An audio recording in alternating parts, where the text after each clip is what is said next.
Hey, Adam Lewis here with the Deer IQ podcast. In this episode, we talk about the Michigan deer herd data from 2025. It's in, we analyze it. I have three very opinionated guests as we look at, is the deer herd trending in the right direction, or are we on the brink and going downhill and downhill fast? We'll look at the data. We will also look at something very important that a lot of people don't even know about, which is the goals, the deer herd goals here in Michigan, which the DNR just talked about with the NRC. We're going to break that down. Are they good? Are they bad? Do we need to make some changes there? And we get into the whole $1 versus APR thing too. A lot of chatter about that. We discuss that. We discuss a lot of things. At the end of the day, can we all get on the same page? With three of us, let alone the whole state, we're going to see, but there's some very important things coming up this spring you're going to want to know about, you're going to want to be involved with. We'll talk about that. We'll talk about how you can be involved. It's a long episode, guys, but it's important, and we get a lot of opinions out there in this very interesting and important episode of the Deer IQ podcast. Welcome to Deer IQ, here to help you hunt smarter, elevate your approach, and consistently tag exceptional whitetail. Whether you're just starting out or a longtime hunter targeting mature bucks, this is your edge. We bring you proven tactics, expert insights, and unfiltered conversations with high-level hunters who just get it done. Guiding you through it all is veteran hunter and strategist Adam Lewis, helping you spot what others miss, fine-tune your focus, and unlock your full hunting potential. So let's raise your deer IQ. Here's your host, Adam Lewis. All right, I'm here with Skip Sligh, Josh Arbogast, and Kevin Vistisen, and we're going to talk about the deer herd in Michigan. We're going to try to solve some problems or see if there are any problems. But guys, welcome to the podcast. Thanks for coming here tonight. We'll be talking about other states as well, right? Because we're going to be Skip's here from Iowa. Josh, yeah. you travel a few different states. Adam, did you hunt? I don't know how many out-of-state hunts you've had or what your experiences in different states, but obviously in order to have things to reflect on and compare right to, you have to talk about other states. We'll get into that. So let's start here. Let's have the guys, as we get into Michigan, we're going to be talking about the 2025 deer herd data, which is just out. Actually, we have a few counties still hunting, but it's pretty much wrapped up. So we're going to get into that and take a look at what we think it means.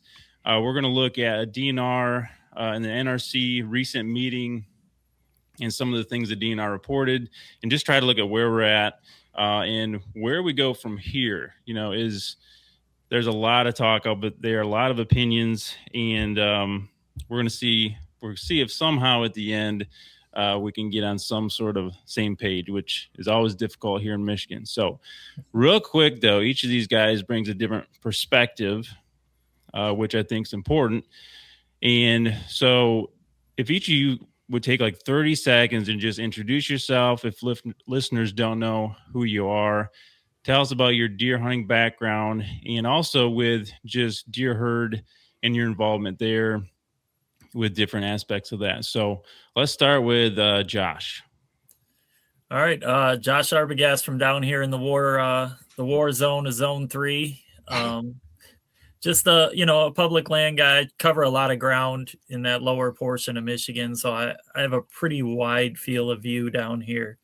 I've developed kind of my own theories on the problems that we have here through my kind of attendance of commission meetings as of recent, and kind of started what I call the Michigan Whitetail Project as pretty much an outreach platform, trying to get some of the next generation of hunters involved and get our voices heard. And that's kind of where I've been at. So Josh is going to be I'm going to ask you a few questions as we go, Josh, just kind of the eyes and ears that's been in these NRC meetings with, all the stuff that's going on, which I have not been in. So we'll have you kind of give us the pulse of that as we go through here. And then we have a Skip. Skip Sligh. I'm in Iowa. I grew up in Michigan till I was maybe 20 years old, and I moved out here. I probably hunted every state in the Midwest.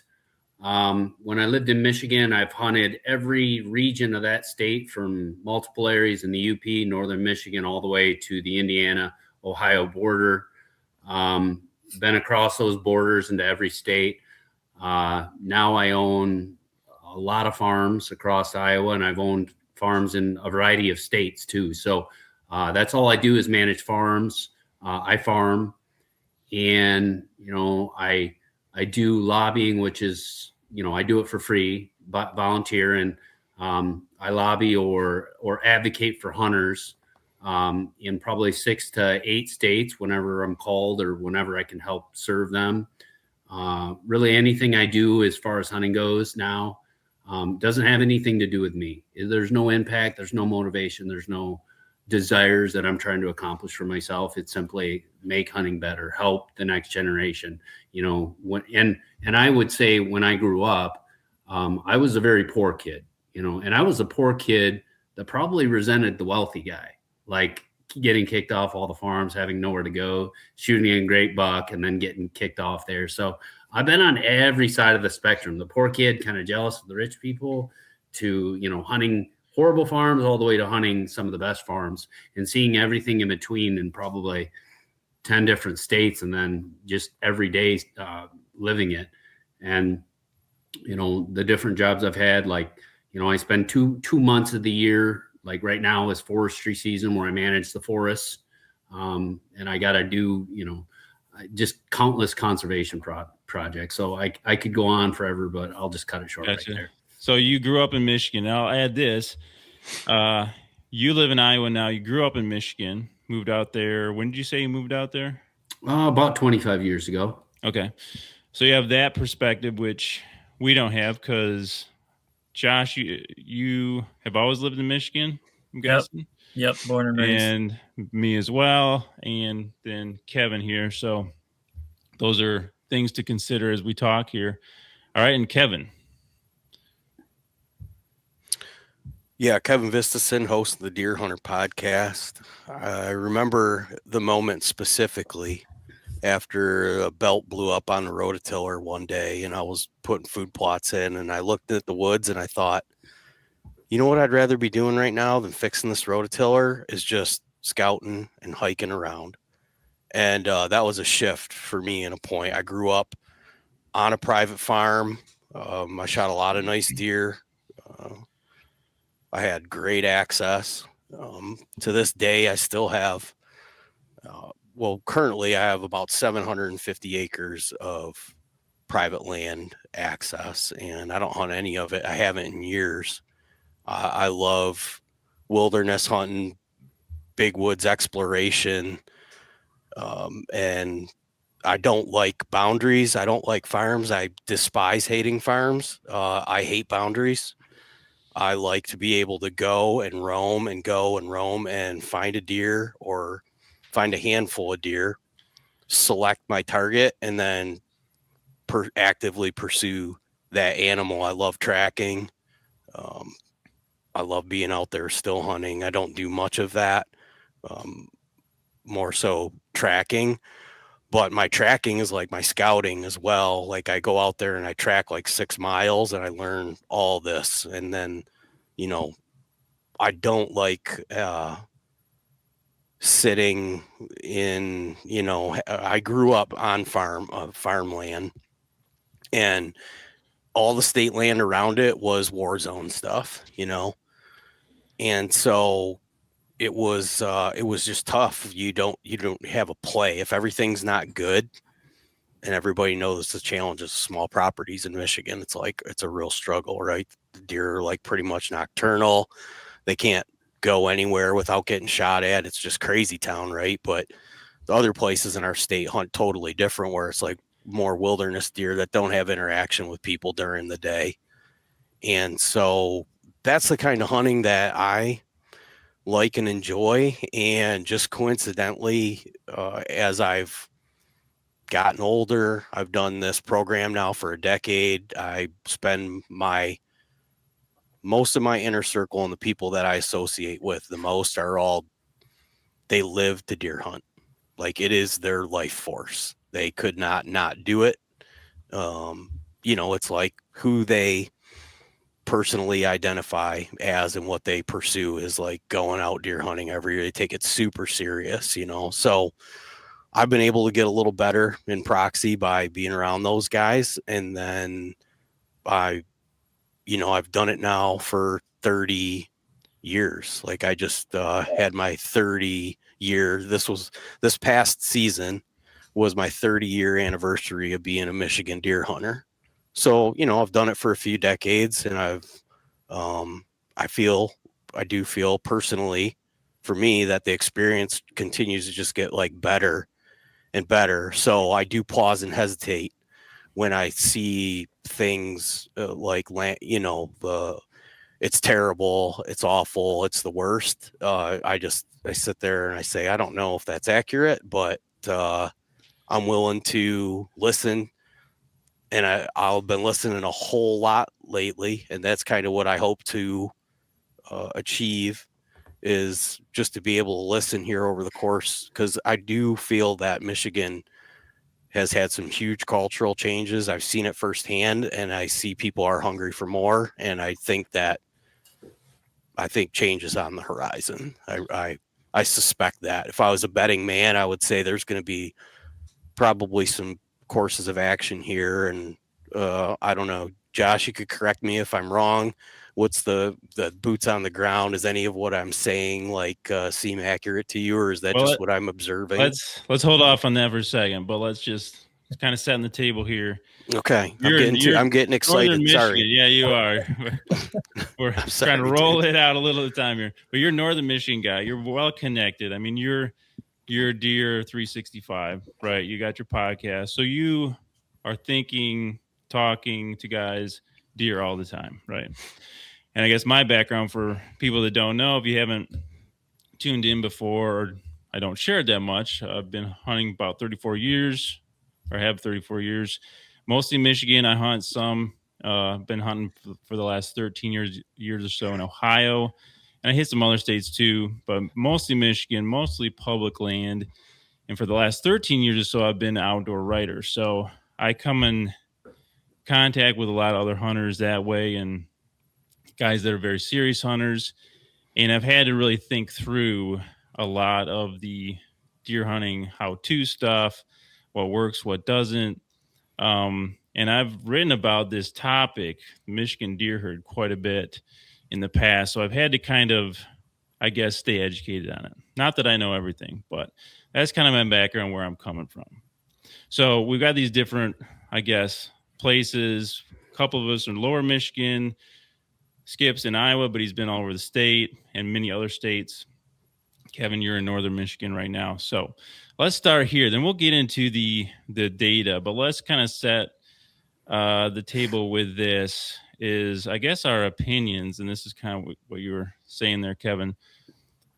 What do you think of the state of the deer herd currently, the quality currently? And we can also maybe mention what we hear other people, I guess, thinking about it. But right. What's the current state of the deer herd in Michigan? And good, bad, or otherwise, how, in your opinion, did we get here? And I'll start. We'll just kind of go around here. I'll start back with Josh. All right. I think I hear it all the time, and in that the argument's been made, Michigan deer hunting, or deer hunting in general, has never been better, right? It's never been better. And my rebuttal to that is, okay, do we stop there, right? If we're experiencing a cultural shift, do we stop there? I always come back to the fact that there's 4 metrics of a healthy deer herd. And you got your buck to doe ratio, you have a balanced age class, limited disease, and you have the carrying capacity of the land, right? Are you falling within those 4 metrics? And I don't believe that we are. I really think we're missing the boat on a lot of these things. Buck to doe ratio for 1, and age structure 2. I think we're totally missing the boat on those. So to me, personally, I think that we need to start pulling levers on regulation and trying to fix some of these things. And we need to fast track it. Like, I don't think it's time to sit by and pull one lever at a time. I know a biologist would like to do that, because they want to work off the numbers and, let's pull this one and see what happens. And then if that doesn't work, we'll try this one. I don't think it's time for that. I think some of us, these, and I'll talk about the guys underneath me, like the younger guys. I'm 35. So like, I'm not old, but a lot of the guys younger than me, they want to see change now. And I would like to see change in my lifetime too. So I think we just start pulling some of these levers that we know will have an impact to change things, because I think we're really missing the boat on some of those things. Josh, you pretty involved with those meetings and different things. Do you know, and I'm not saying you should know everything inside the DNR, but do they have actual numbers? I have not been able to find numbers on buck-doe ratio or age structure. No, there's not. And it's funny because, we talk about, so one of the presentations at the last NRC meeting from the Finance Council was that they were talking about putting a better product. They say they keep hearing the term better product. And they presented numbers that we have the number 2 antlered harvest in the nation. But what are we talking about? What does that mean? That means nothing, because we don't have numbers on age class of bucks. That's a problem. I can pull up Illinois' harvest report right now, and it lists that 66% of their deer are over the age of 2.5 years old. All we talk about is 85% of our harvest is bigger than 6 points or better. That we're not monitoring age class. And no, we don't have exact numbers on buck ratio, or we just have an estimate on total deer numbers, which is 2 million. It's an estimate. Yeah. But it's important, I want to add, we have the mandatory harvest now, and that's been going on, a couple of years. It's important to report those numbers because that is the first step in getting those numbers. Gotcha. So from your take, if I could just summarize that, it's, I guess the younger guys, it is better possibly than it used to be. And for those that were around 30 years ago hunting, I would agree with that, but still not good enough type thing. Like people are not satisfied. Basically. In the surveys that the DNR has, hunter satisfaction is hovering around, 55% or something like that. But the lowest number of satisfaction that's reported on is the size of the antlers of the deer that has been seen, and that's below 30%. Gotcha. So even in their own numbers of customer satisfaction, they admit that they need to improve in those areas. Customer and product. So we're the customers, and the product is the deer. We're the consumer. Absolutely. Gotcha. All right. What would be the other legit complaint other than not enough big antlers? Not enough deer on the landscape is one of them. Guys are actually saying that we don't have enough deer. They're not happy with the amount of deer they've seen. And that's probably by region. So then we can really get into region of the state too. Are these guys, and then we'll move to Skip here, but are those guys mentioning the not enough deer? Are they northern lower, UP, or southern lower? I believe that the survey was statewide, if I remember correctly. Which, that to me is a little bit questionable because it's so different. It definitely is different by zone by zone. So different. All right, Skip, what are your thoughts on the state of the current deer herd? So I definitely acknowledge Michigan has gotten better for like age class, having some bigger bucks around since I left. We shot, I guess we got to southern Michigan and my brother shot 174-inch 8-pointer 25 years ago. And I mean, that was mind-boggling. I think it was when Fred Trost had Fred Trost Outdoors or something, like that TV show. Yeah. And my buddy's like, you should go on that with your brother's buck. And I don't know. I mean, it was a giant. So finally we did get a giant. And I know there can be giants in Michigan. So I do acknowledge that things have gotten better since I've left. And it's not like I leave and I don't follow up with just countless amounts of people, or your DNR, or your legislators, or, casual to serious hunters across that whole state. I mean, I talk to them all the time. I just got back from Michigan. I'm constantly having these conversations. One difference for me than you three is, I'm not going to go back and hunt Michigan. And for you guys, it's like, I don't have a motive here to even convince you of anything, or anybody else. It's just, that's my memories. I love my home state where I grew up. I love all the people there. I love the kids that are, 15 to 25 that just want a good quality experience. And I hear from them all the time. I talk to them nonstop, and I like hearing from them because I know then I can get a lot of different perspective on what's going on. But, one, I would say things have improved, but we have to face this with reality. Things have improved for 3 reasons. They've improved because a third of the hunters have quit in 25 years, which is unique to Michigan. And I can go through all the data of any other state, but it's unique to Michigan. A third of the hunters have quit. To the hunters' credit, to the younger generation's credit, they have started to pass up 1.5-year-old bucks or younger bucks to try and wait for older bucks. And I give full credit to the hunters for that.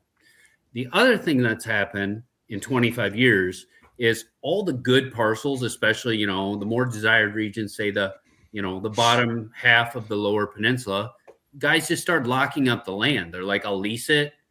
I'll lock it up. I'll form a co-op. Why do they form a co-op? Because they're basically saying, guys, things are so bad that I'm going to make my own regulations, and let's try and agree as a group. I'm not saying it works or it doesn't work. It's QDM stuff. Yeah, they're trying to say, let's take away Michigan's regulations that are madness and form our own. So when all this ground gets locked up and the best farms are locked up, yeah, you're going to have bigger deer. You're going to have better hunting for those that are able to access that. So I do think things have improved. Now, two last quick points on this. I make the comment, which I know riles people up, and I'm not meaning to say it, well, I guess you could take it either way, but I'll say, like, Michigan is the worst managed deer state in the Midwest. And somebody be like, oh, he's just saying that to be provocative. Maybe so. But my question is, who's worse? Seriously, who's worse? Who does a worse job for age class, for hunter satisfaction, for hunter retention, for new kids that get into the sport quitting, for people saying, I'm not even going to shoot a doe because what's the point? I don't have good quality access to good quality land and so on. I mean, who does a worse job? That'd be one question I'd ask. So that's a real problem. And, when I looked at even the data that you sent me, which had, satisfaction on antler size, on how many deer were there down the list, it's all sub 50%. The best data on there is like 50% of the people are happy on this issue. Go look at any, like Iowa's data. Iowa's data on any of those things, we measure very similar things. We're all at 80 to 90% satisfaction on any issue. And you go, well, those are white-tailed deer, different dynamics. I understand that. It's not as much different as what you think, but we're all like 80, 90% satisfaction rates. And when you guys are at satisfaction rates of 20%, 30%, which means 80% dissatisfied, 70% dissatisfied, and your best metric is 50%. So half the people are like, yeah, I guess that on that one issue, I'm happy. And half of them are not even happy on that. That's a big problem. And when a half of your hunters have quit and the trend is not slowing, make no mistake, this isn't slowing. Mark my words, this will get to a point where you're like, we're at 50% of the hunters gone. Some of the people would be like, good. I'm glad they're gone. But more room for me. I understand that mindset. I disagree with it. Now, the other positive thing. Couple things, Skip, before we go too far. Some of that data we'll look at shows that Michigan, so it's a third in the last 30 years, it's a little over 30% of hunters have dropped, which is more than other states. Correct. The question is why. So I'm curious as to your data as to how you know why quitting, because there's a huge bulge there of baby boomers aging out, huge bulge. The recession in 2008, where Michigan was the only state that lost population, right? So I'm just curious your data there. You're saying quit. Yep. And also the last, again, that DNR chart shows the last 5 years or so, it has stabilized. We've actually been up a little bit. So we don't know the future. We don't know what's going to happen. But a third is not 50%, right? Like you're third, saying half of the hunters. A third of the hunters have quit. 30%, 33%. Well, what does quit mean to you? Okay, so your hunter numbers, deer hunting licenses sold in 2000 compared to the amount of deer hunters in the state of Michigan to the amount of deer hunters today. There's 30% less deer hunters. Okay. If you compare how many deer hunters and all three of the R's, and I don't know like the nitty gritty stuff on Michigan, you guys would have a better grasp on that than me. Like, our new hunters are actually good. Our middle-aged hunters are dropping out. I don't know the nitty gritty down into the details. I do for Iowa, but Iowa's also losing population as a state, not as much as Michigan maybe, but we've actually lost people too. And during the recession, we faced the same things, and it's the same with Indiana. It's the same with Illinois. It's the same with Ohio. And you look at all those states, and some of them are dropping hunters faster than others. Iowa isn't dropping at all. We had a recession. We have baby boomers that die out. We have the same issues. We have hunters of a variety of ages, and we stay very, very stable, and we have for a very long time. And that's even with a dropping population. So what I'm saying is I know things can't be necessarily apples to apples in all these cases, but there's certain things where you can be like, one is drastically different than the other, other states, and you can compare these. Even Michigan to Indiana, the amount of people who are not hunters now that have quit, or whatever word you want to use, there's less hunters in Michigan. That's not, that didn't happen in Indiana. It's very unique to Michigan, that high a rate of hunters quitting, or whatever word you want to use there. Phasing out.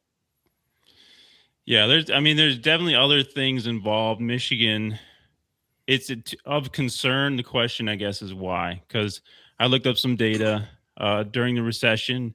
Michigan was the only state that lost. Iowa gained 4.1%, right? Is that enough? Again, what are the real reasons here? But yeah, Michigan lost more hunters than other states. Why is that? Is it totally because of baby boomers? Like I would guess it's a lot of that in the population overall in Michigan of hunters versus Iowa. I don't know. But there's nuances there, I guess. There's nuances. But you had another age point range there. is the same though. The amount of baby boomers, the proportionate of our age of people, new hunters coming in, our populations aren't different. It's not like Michigan's staggered with all old people and Iowa has all these young people. It's not like that at all. We're very similar with our demographics, right? One has a big group phasing out and one doesn't, and forever, for 50 years, people have been dying. People die and the next generation takes over. It's just in Michigan, those places aren't being filled. In Iowa, they are. Our new hunters, our kid activation on hunting is actually very high in Iowa. Well, Can I ask a question real quick to Skip? Yeah.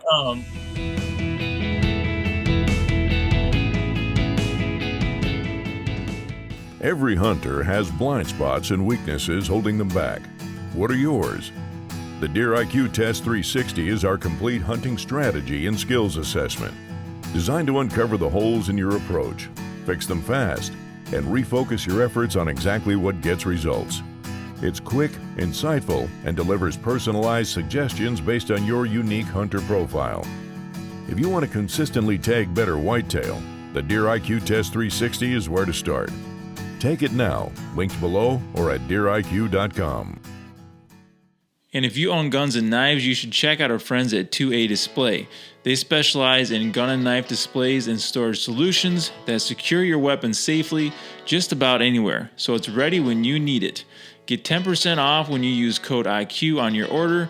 See that link below with the many options they have to hold and store your guns and knives. Okay, and now let's get back to the podcast.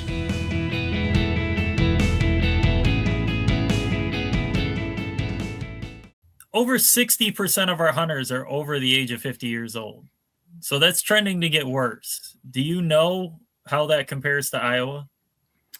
I'm not sure exactly, but I know we have a huge group of people. The majority of our people are still gun hunters, and it's like the good old boys of, you know, the 80s and 90s that do gun pushes. That's still the majority of our population. So I can't factually answer that like definitively, you know, our hunters are 55 to 75, but you know, being around here as much as I am, a huge portion of our population is your 50 to 70-year-olds that every year I'm around them all the time, that are doing deer drives, that are getting older, and you know, the new generation is hopefully taking their place. And so far the data shows that the new hunters are taking their place, which is very positive.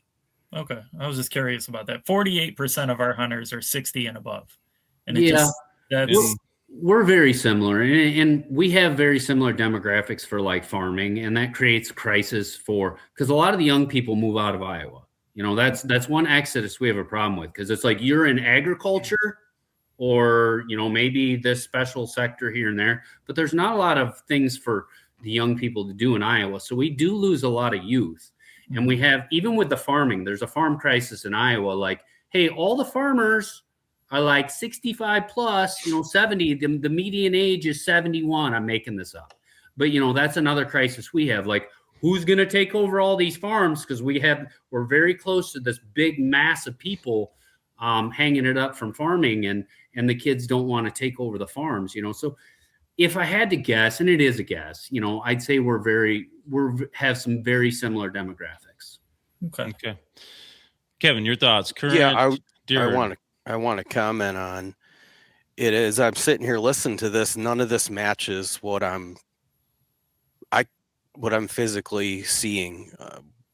We can't stomach another deer hunter here in Michigan. So when we talk about the recruit, retain, I see that our resource, the whitetail deer, will be getting too much pressure on it here probably in the coming future. We could break that down, talk about that here tonight, but I feel like the areas that I've spent time, I can't attest to the UP because I've never hunted there.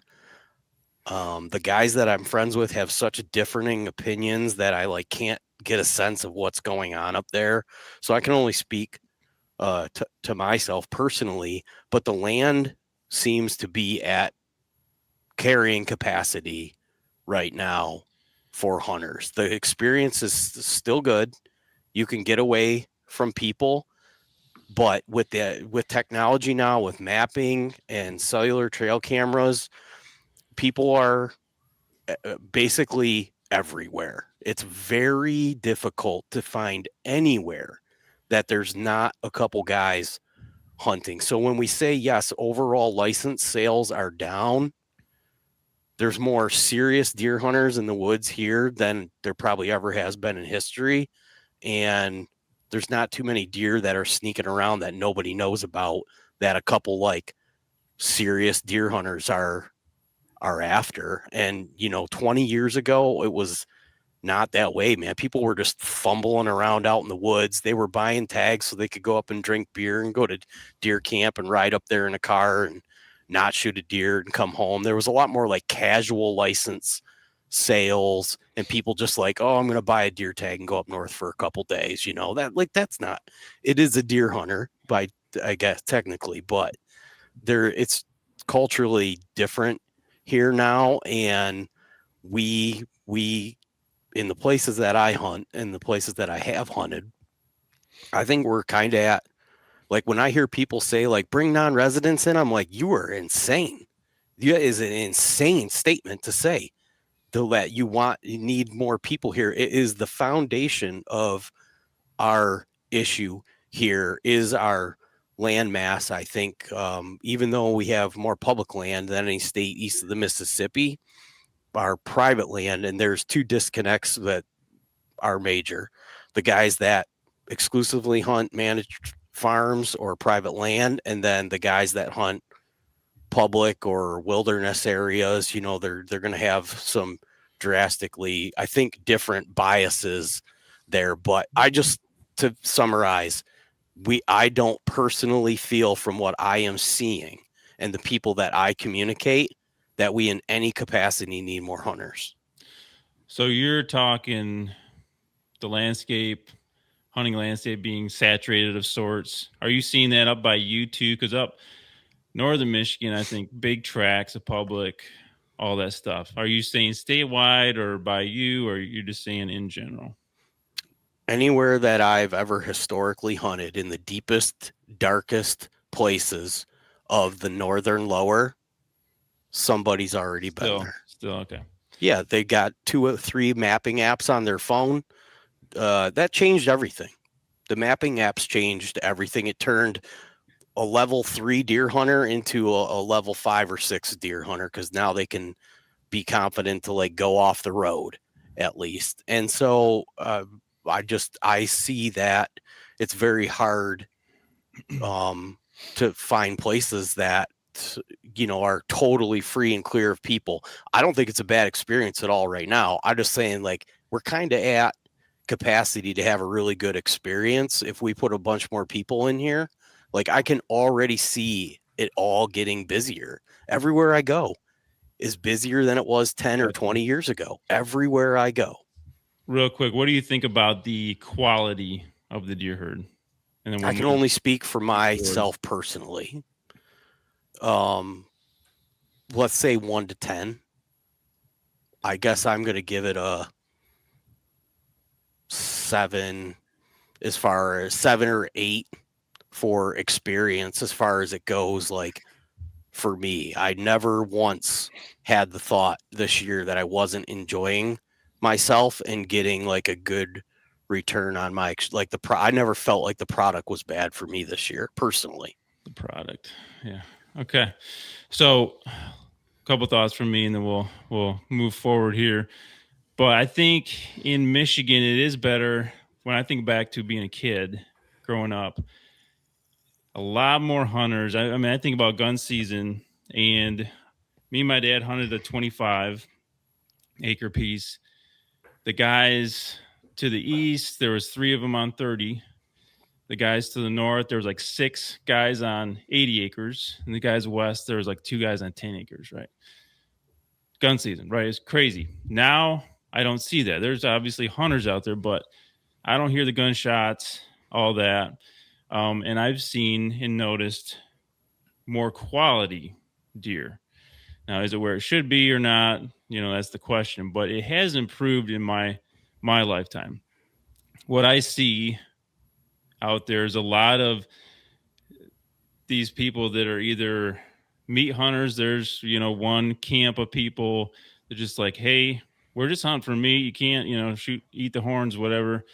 And then probably some people in the middle, they would like, better quality bucks, but they're not really strong one way or the other. And then guys that are like, yeah, we really want to go for bigger bucks, the trophy hunters, you might put those in that camp. So I see a lot of that going on in those different camps, I guess.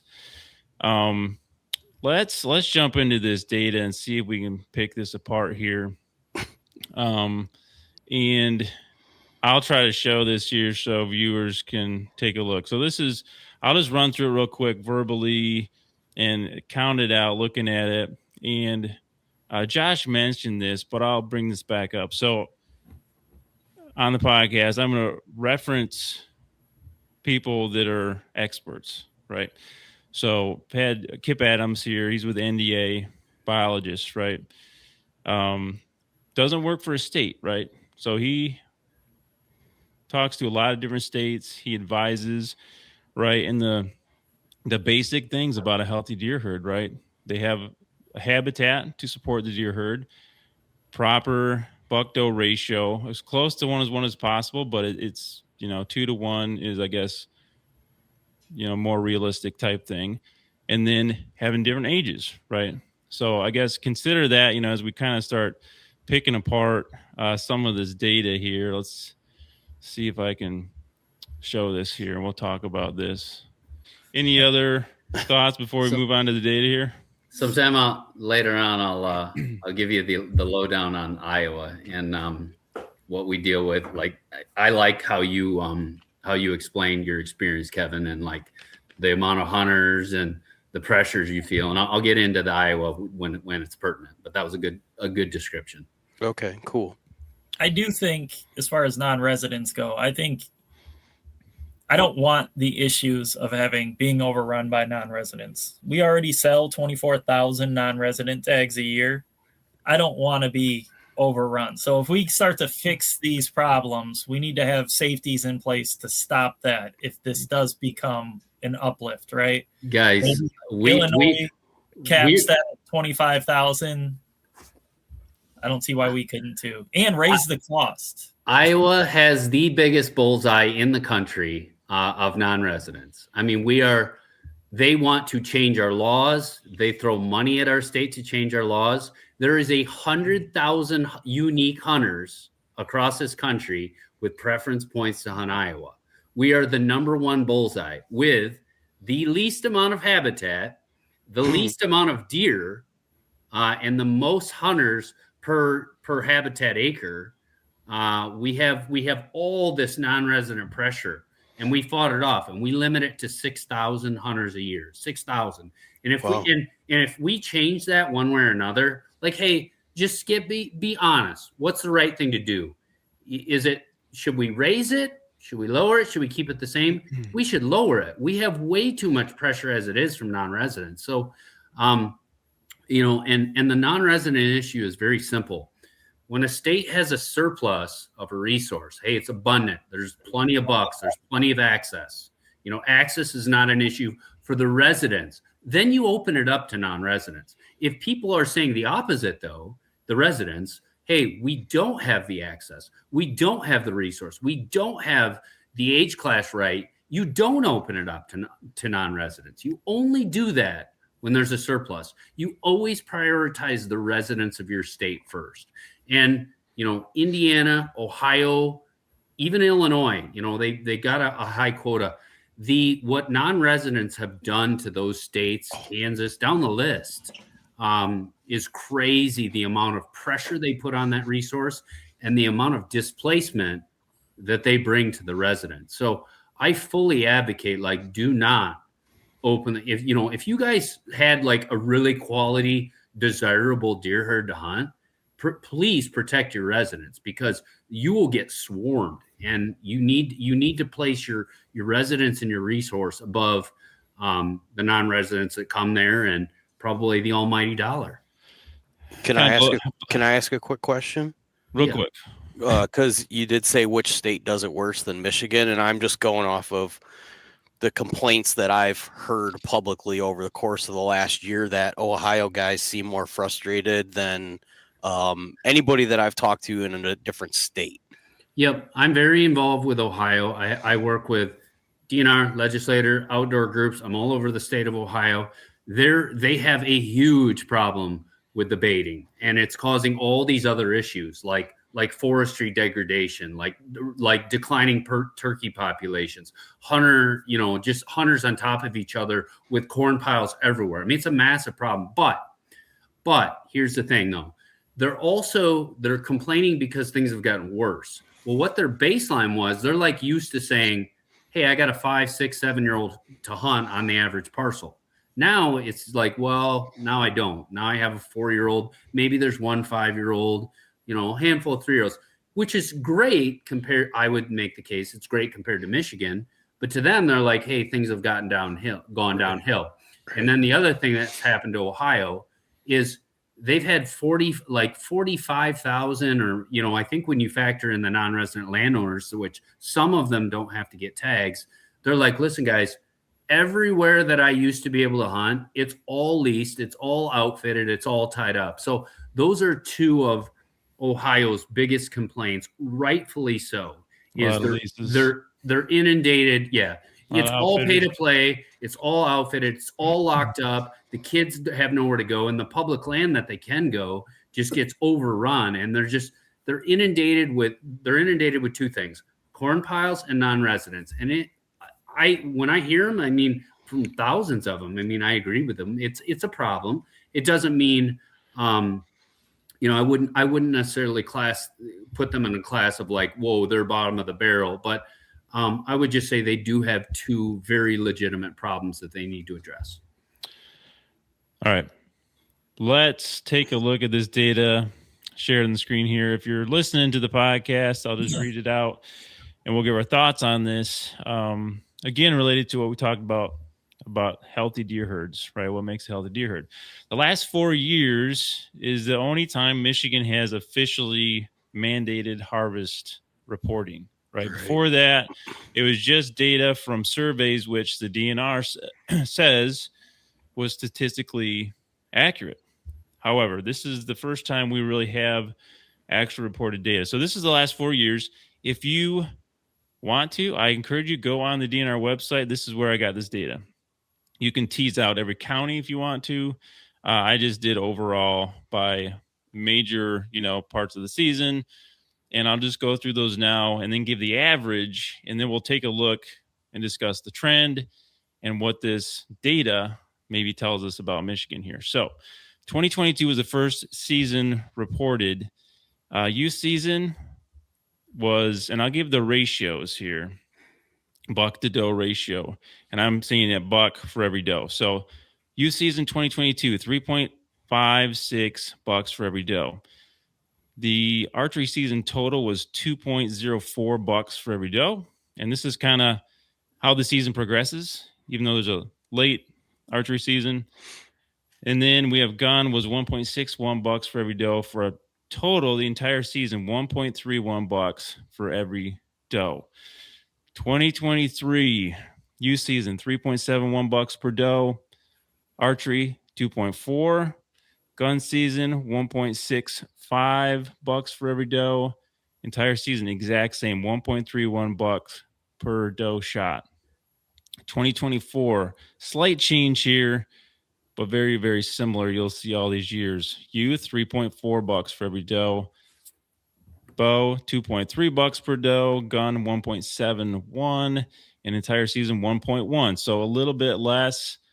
And somewhere in here, the last, maybe it was 2 years ago, the DNR really came out pleading with hunters to shoot more does. So over the entire season, maybe that kind of played in a little bit.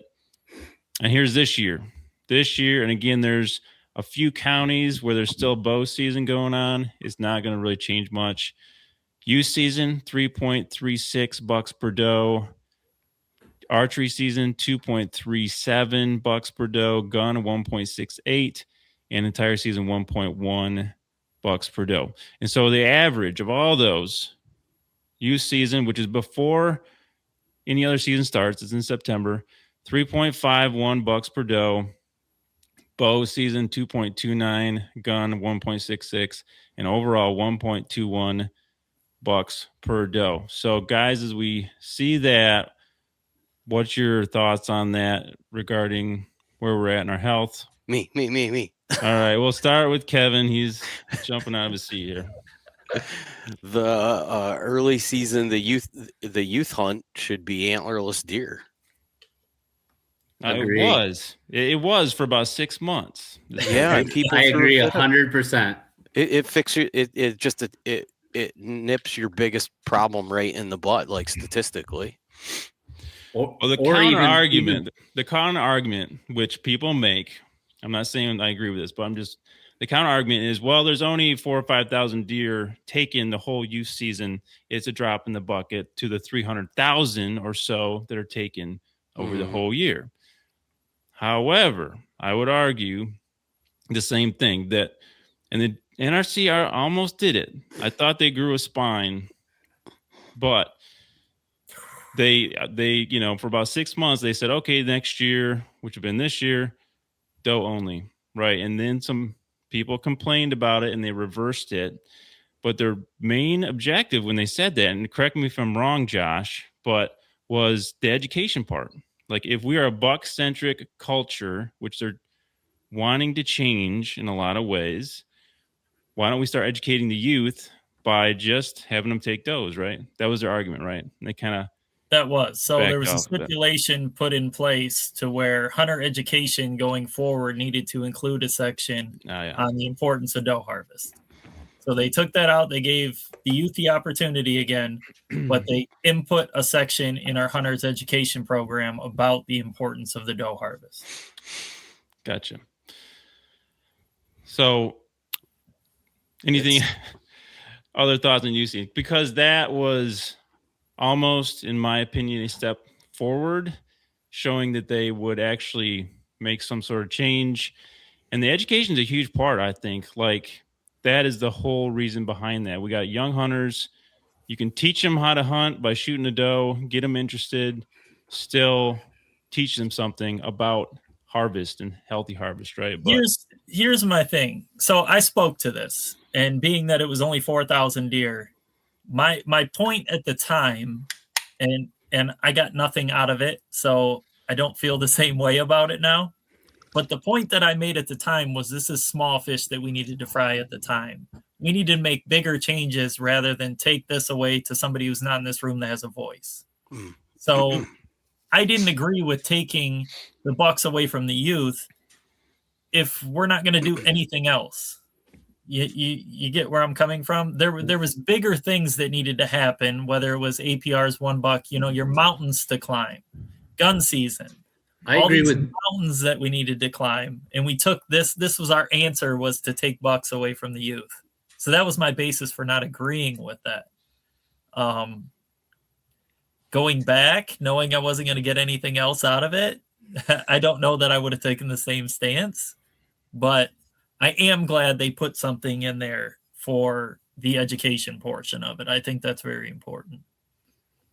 I agree with you. Like, don't make this the hill to die on, right? It's not the most important issue. It isn't. But I can make a practical argument that these kids, a 10-year-old shooting a doe or shooting a buck, their brains don't comprehend the difference there. They're just as thrilled shooting a doe. They can't process this stuff. Nor do I think it's really beneficial for them to shoot adult deer. Like in Iowa, we have this problem where dad brings them out, puts them on a 180-inch deer. And then, like clockwork, these kids quit because, well, I shot a 180-inch deer. Now what? Yeah. They ruin them. Nowhere to go.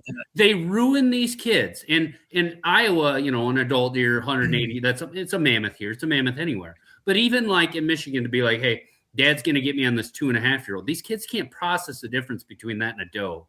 So I don't think you're doing these kids any favors. And, for them to shoot a doe, when I shot a doe when I was 14, when I first started hunting, it was like I shot a 200-inch deer. It was amazing. So, I agree. And especially when, on the practical standpoint of it, when the state, right or wrong, is saying we need more doe shot, we have a doe problem, nobody's shooting does. That's the state's position. If that's your position, then promote these kids to shoot does, which is a responsible thing. And again, they don't have the brains to comprehend like, oh, this is a 3.5-year-old, 130 or a doe. It's a kid. Starting does is great. Just like starting a hunter. I think hunters should start with like squirrel hunting and rabbit hunting. That's even a step down. Like you graduate into these things. You don't just bring a hunter out and be like, right. Damn, there you go. There's your adult deer that grown men spend 5 years hunting for. I think it's irresponsible. It's not going to. Well, then you put a kid on a piece of public when he turns 16 and he buys his own license and he has no idea what to do. He goes out for a year and he's done. Like you said. He's frustrated. So, he's frustrated. Yep. He's like, the deer didn't just show up and I shot it the second time out. Now I had to go the whole season and ground it out, and all these deer got spooked and they get frustrated because they're used to thinking this is far easier, and then they're like, done. Yeah, I see these kids quit all the time. It's even a little deeper than that too, because the kids, they are smart. They do pick up on the stuff. They don't have the opinion that this deer has more value than this deer yet. Like you're saying, I was like super thrilled when I would launch an arrow at a doe when I was a younger kid. You're like going to have a heart attack, right? Because you just haven't had that. You haven't been through that yet. You haven't done that yet. That's like the highest peak that you've been to so far. So yeah, you're cutting them short on the process, which the process is what evolves you and makes you better and makes you learn. And like the process is the value that carries outside of deer hunting that turns boys into men. and makes them more durable than people that don't do this, like going through that progressive thing. And then I lead by example, call it whatever you want. It's legal. I get it, but there's also what's moral. And I have not taken our boys out to do the youth hunt. We go the weekend after and we do the doe hunt. And do you know what we've had to do is pass bucks on the doe hunt because we have bucks come out and we only have an antlerless tag. And so when people say, well, you're going to take away from the experience of the kid, my son will never forget sitting there, having the binoculars with me, watching that buck come walk through the field. And we didn't shoot it. We watched it and we passed it was a spike. My son's like, I said, oh, it has antlers. I pulled the binoculars up. He goes, no, it doesn't, Dad. He wanted me to shoot that deer so bad, but he was just excited. He didn't care if it was a doe or a buck. He just wanted us to shoot the deer. But I was like, dude, it's a year-old buck. He's got spikes. We can't shoot this deer. And I'm just like, there's so much quality in all of this. And so, we've kind of tried to instill in our kids, like, these deer have value and need to be shot too. You don't have to let this be your driving metric, exclusively. But I also think too that it's like, it sets a bad precedent for a bad situation where neighboring landowners, there's like a big giant and everybody knows about it. And one guy's like looking for a youth hunter. Like, I got to get a youth hunter over here. That's garbage. That's garbage. Right? You're using a kid for your own selfish desires. That crosses many lines for me. There's look at the numbers. Agree. Now look at this. That's me in Ottawa County, Michigan at 14. I shot that doe. I was as proud of that deer as a 200-inch deer. I mean, still as a giant buck. Screensaver. And here, so now here's me with my bow, my first archery buck, little dinker buck. Yeah. And I mean, that was like as cool as any of the giants I've shot later in life, but it was also in a place where it's like, there's so few deer and I saw so few deer. But I didn't know any better either. Like, to me, that was like, as a kid, I couldn't process that. That doe was amazing. That little buck was just lights out, the greatest thing that happened that year. Josh, was I right in what I was saying there about why they changed it? Yeah, there was pushback from, and that was, they kind of caved. They just kind of like, no.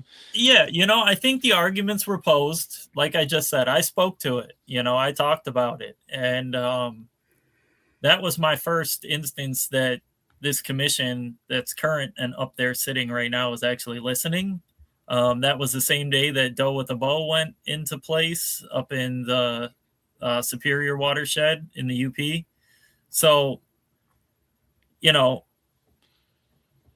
I'm indifferent on it because I thought that we were going to get a lot more change that day. And I thought that was going to be a drop in the bucket. We were going to get some educational piece put in there as well. And, it ended up not happening. But I want to analyze a few things on this graph. Yeah, let's keep going here. Hey, Josh, keep going. I'm going to step aside for a second. I got to throw a couple more logs in here. It's like 7 below. Okay. All right. Logs on the fire, by the way. Yeah, he's not talking. Yeah, about he took me by surprise for a second too. I had to question that. Okay. Yeah, let's keep going with the data. What other things stand out? Obviously, season's a huge one, right?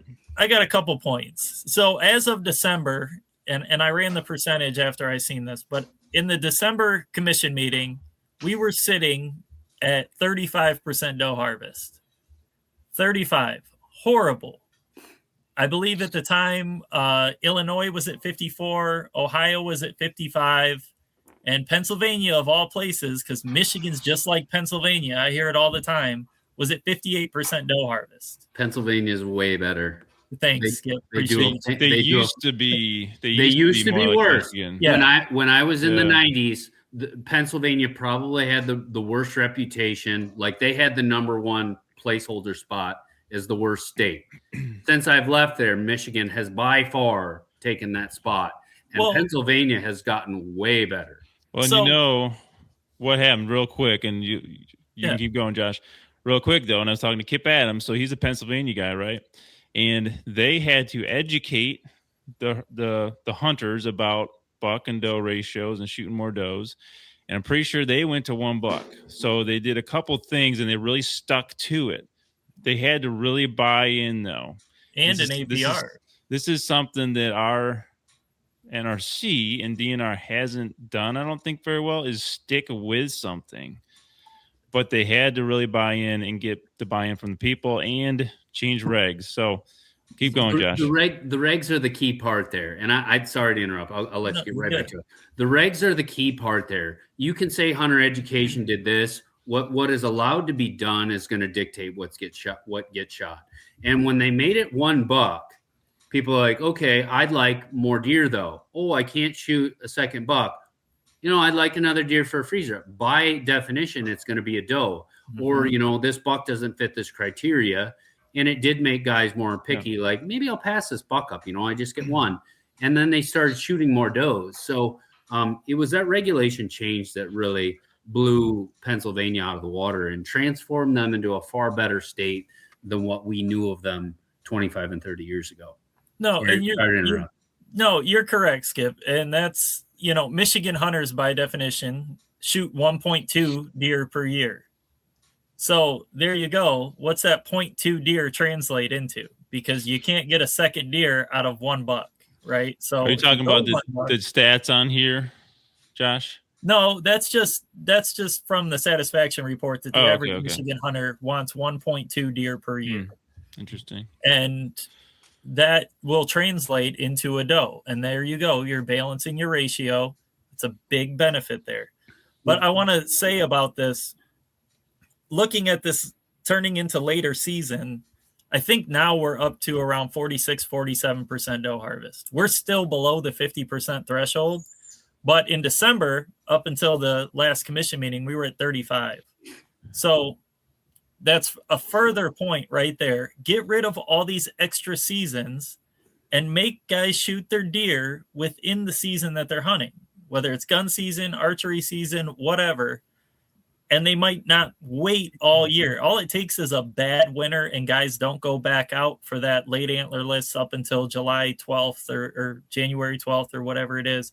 You have a bad winter, guys get tied up at work, they got a wedding. I don't know what the reason is, but in that year, you're not going to make that jump from 35 to 46 or 35 to 47. So that extended antlerless season, it needs to go away. Like, it's got to go. We call it the shed buck season here. So we're like trying to get rid of the shed buck season. Like, really, guys, almost to February, we're rifling deer down. And you go to lockers and you're like, oh my gosh, because everybody's like, great big doe came out by itself. Yep. Really, dude?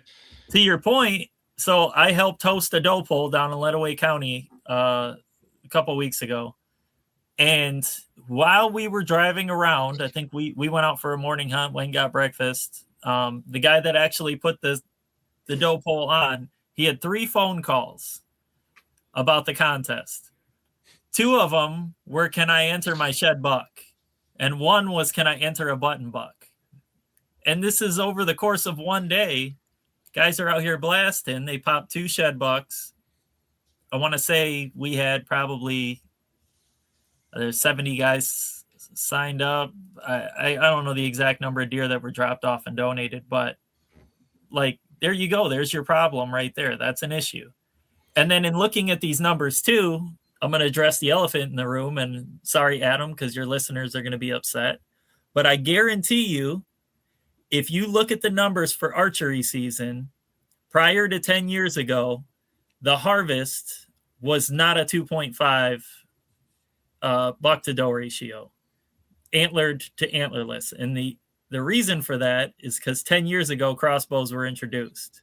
And you have seen an increase in antlered harvests or archery harvests go up, and you've seen gun season come down on all the graphs, because what they did was it shifted all the gun hunters into the nicer weather of October and, early November, and your antlered harvest spikes. And I tried to get the data for that prior to today, but I wasn't able to. Michigan Bowhunters is going to get that to me. But you have that data? You have that data? I will be able to get it. They get Okay. data from years before, and I just got a late jump on it. Gotcha. That's the data from every state. So Wisconsin looked at this data. Missouri looked at this data. All the states that enacted this, they're like, because the crossbow companies came out when they bought your politicians to get this pushed through. They said, we'll recruit new hunters. We'll recruit more hunters. It's like, it didn't work. It doesn't work. You just brought them out of gun season and you make them shoot more bucks. And you're, like I said, your antler, like you just pointed out, your antler harvest goes down. Now, something that's fairly unique to Iowa, just so I can get it in here before I forget. I mean, I think we're always usually at more doe shot, and this is gun or archery. We shoot more does than bucks. And like right now, I think the data is roughly like 48,000 does this year and like 44,000 bucks. So we're always more. But so you're like, well, say a state was like 47%, like 47% does or something like that, where we're at 53. Even that 6% makes a big difference. It's so many less bucks that get shot. And if you can add 6% here and 10% there, it just improves the whole system. And you don't have all these scenarios nearly as often where the does get out of control. And in Iowa, we definitely shoot too many does. Like the complaints across our state are like low population complaints. I mean, that's widely across our whole state. And very few people are like, no, I think there's too many, and maybe a few people hit them with a car and they complain. But almost universally for hunters across Iowa, the complaint is we have too few deer. You guys are shooting way too many does. Yeah, and like you said, it compounds year to year. If you save 6% here this year, 6% the next year, it compounds. Yep, totally agree with that. And that's why $1 is so impactful. I mean, $1 is game changing, and that's, in my opinion, in my belief. We can get into this later, but that's the hill to die on, right there. So, Kevin's back. Got the logs in there. So one thing that we can see if there's any more things to pull out of this, but one thing that really, I think the big thing I take out of this is the ratio to be healthy. So to have a healthy, balanced buck-doe ratio, you have to take more does than bucks every single year, because bucks have a higher rate of death, right? They have a higher mortality rate. And so that's just to maintain. If we have issues with way too many does, then that has to flip even more. So that number, that 1.2, the 1.1 this year should be opposite of that, right? So we're still, even though the DNR for the last several years has pushed, and I know guys have, it has worked at least some, the more guys are taking more does, like it's still not there, right? Still not there. Any other thoughts on these numbers? And I want to get into that DNR presentation and talk about some of our goals, because I think some of the issue lies there as well. But any more thoughts on this data as you guys see it? Yeah, can I say something? I was just thinking the last combination of my last 3 deer seasons, I shot 4 bucks and 11 doe. So what's my ratio, Adam? It's pretty good. For Well, you. I can tell you, during crop damage season, I shot 14 deer off one field, went back for late antlerless, and seen about an additional 60 deer on that field.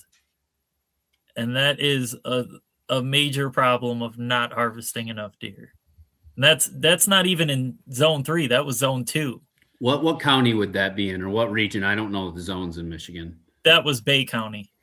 Bay County. Okay, yep. And Kevin, would you say like in your region, deer numbers are good? Like, hey, we need to be shooting does. Generally speaking, like there's a lot of deer. Is there some overpopulated areas, or how would you describe it? Yeah, I think Josh, you asked me that earlier. Did we talk about that? Yeah. It's hard for me to gauge, but I never felt like ever there was a scenario where I could say, and I hunted a lot. I hunted 3 weeks straight, where I felt like I was seeing an abundance of does. And there was a lot of circumstances where I could look and say I saw more bucks than does, today. It's also maybe a factor in the way I hunt. I'm hunting rut funnels and things of that nature, right? So, like, I'm Big woods. yes, Big woods. Yeah. specifically out there, like looking for deer that are jumping from doe bedding or doe family groups, like cruising. So, I guess when I think about it, it makes some sense in that regard as I'm like targeting that buck activity. So I would see more like bucks move through, but I never this year hunted an area that I thought things were like in any capacity out of whack. I've driven through some areas where it seems like that, but then you get in there and hunt, and it's amazing how it's like, I don't know, it seems to level out. And I never felt like I remember like 2 decades ago being hunting in the middle of the state at my grandfather's and being like, we'd see 38 doe over the course of a long weekend and not a buck. It's like, how could that be? How could that be? We saw almost 40 deer and we didn't see a buck. And I'm like, this isn't crazy insane. I like going hunting at grandpa's because we see a lot of deer, but we don't ever see any bucks. Whereas like other parts of the state, I'd go hunt and I might not see a deer all day, but at 3:30 in the afternoon, here comes a buck, and I get a buck there. So right now, I feel like things are pretty balanced from what I have been experiencing. Yeah, and that's where you get into the idea that the state is very different by region, right? Southern lower, very different. Crazy different. Northern lower, very, very different than the UP in how we measure this stuff, right? How we measure this, how we gauge it, all that. I'd go to all three regions in a whole year, like very south. Then I'd hunt mid. Then my buddies would be like, hey, you can come up to like Newego, Ruby Creek, stuff like that. I remember, and they'd have like, and they're like, you can just sit with us. You can't shoot one. You can sit with us. And they'd have like these piles of like sugar beets and then another one of apples and another one of corn. And I'd sit with my buddy and he'd be like, okay, do you see the 80 does out there? I'm like, yep. He's like, see that little one, right? That one over there, that 4-point? See if I can get around the does. And he'd shoot the 4-point when there's like 60, 80 does. And I'm like, oh my gosh, it was crazy. So then you'd go up to the UP and I'd be like, yeah, we spent a week there. I saw like 2 deer. And then I go an hour this way. I'm like, I saw no deer. Yeah. It's wildly different. Right. And this episode is brought to you by our very own Deer IQ land management system. If your land is not meeting its full potential, or you're tired of seeing the neighbors shoot the bucks you're after, we can help you fix that. We measure your habitat and your hunting strategy and come up with a science-backed plan for you to grow, hold, and harvest mature bucks on your land consistently. We have a few slots left for this year, so fill out the form below or contact me through Instagram or at deeriq.com to set up your free discovery call today. So I'm going to share. So Josh, this was shared at the last NRC meeting, right? By the DNR, presentation slideshow, yeah. And what was, as I bring it up here, what was would you say is the main goal of this? Like, why were they presenting this to the DNR? So they do this a couple times a year. From my experience, this one was kind of a season summary wrap up. They also do like a mid-season, like October-ish, November. They do kind of a shorter presentation on where we're at. So this one in particular is kind of like end of season wrap up. This is how we did this year. Okay. So there's a bunch of slides. I'll highlight a few and you guys can maybe bring up things you saw, but I want to talk about these goals because this stuck out to me. I wrote about this a few years ago. The DNR has published management plan, and I think they're still operating on this old one here. They are going to update that. They did say that at the meeting. Okay. Is that this year they're going to update that? The commissioners asked the biologists to be in touch and share it with them. Gotcha.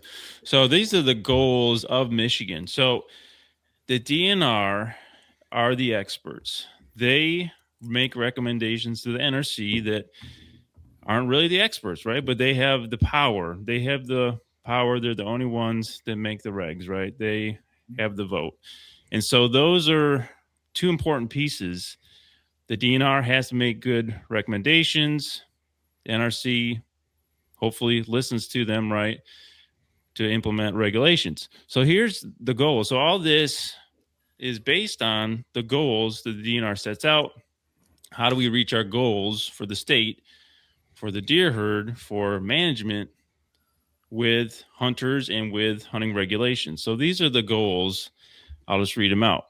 1, manage deer populations at levels that do not degrade the vegetation upon which deer and other wildlife depend. 2, promote deer hunting to provide quality recreational opportunities as a primary tool to achieve management goals and as an important social and cultural activity. 3, manage habitat to provide for long-term viability of white-tailed deer in Michigan while limiting negative impacts to the habitat of other wildlife species. 4, reduce conflict between humans and deer. 5, reduce the threats and impacts of disease on the wild deer population and on Michigan's economy.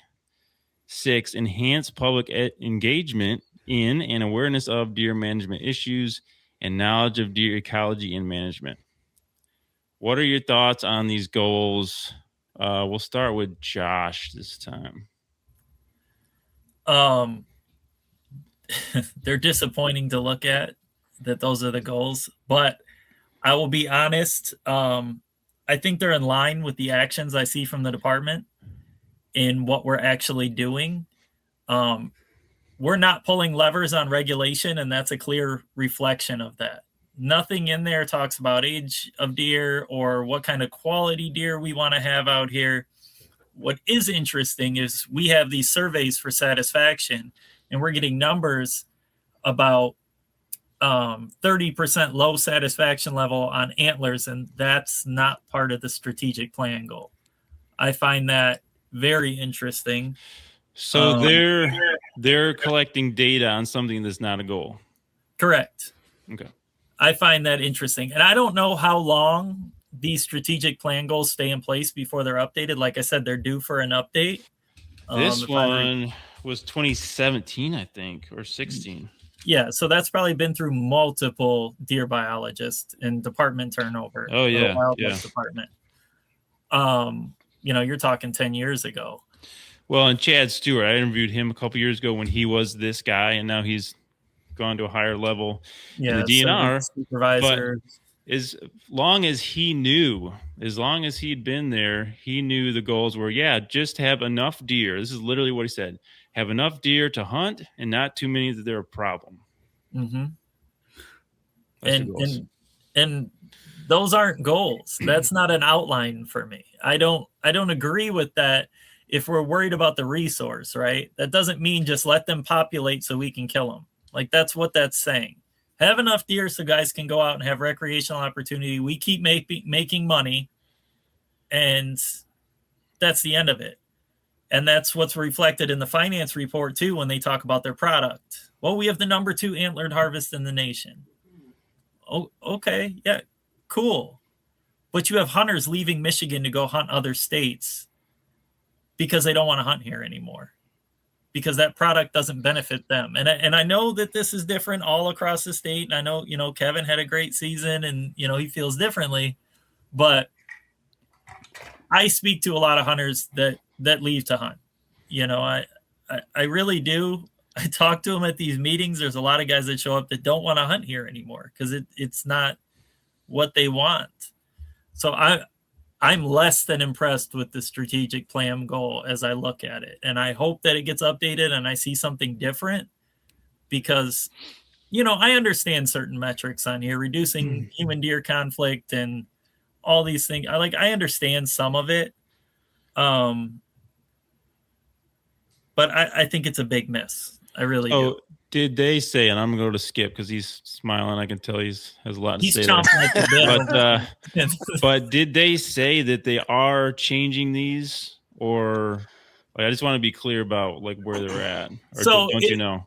It was noted that these were old goals, and they also asked them if they are in order of importance, and they Brent's the deer biologist now, said he didn't believe that they are. So there's really no merit to in what number or order they're in there either. Yeah. All right, Skip, your thoughts.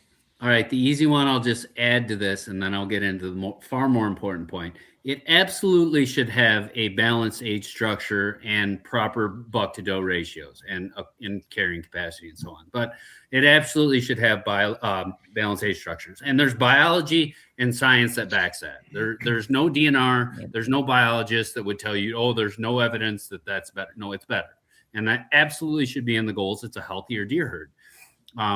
Now, this is overlooked by a lot of people because a lot of people don't live in this world. But the world I live in for 2 to 3 months a year is forestry management, forestry health, forest sustainability.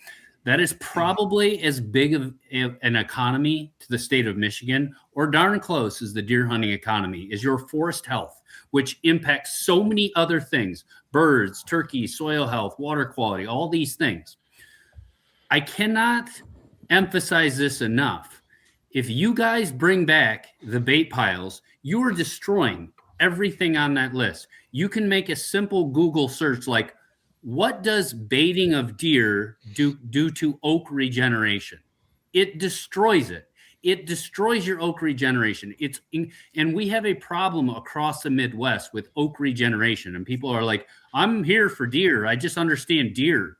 That's all I care about. How many deer? Is there too many? Is there not enough? There's all these other things that are interlinked here.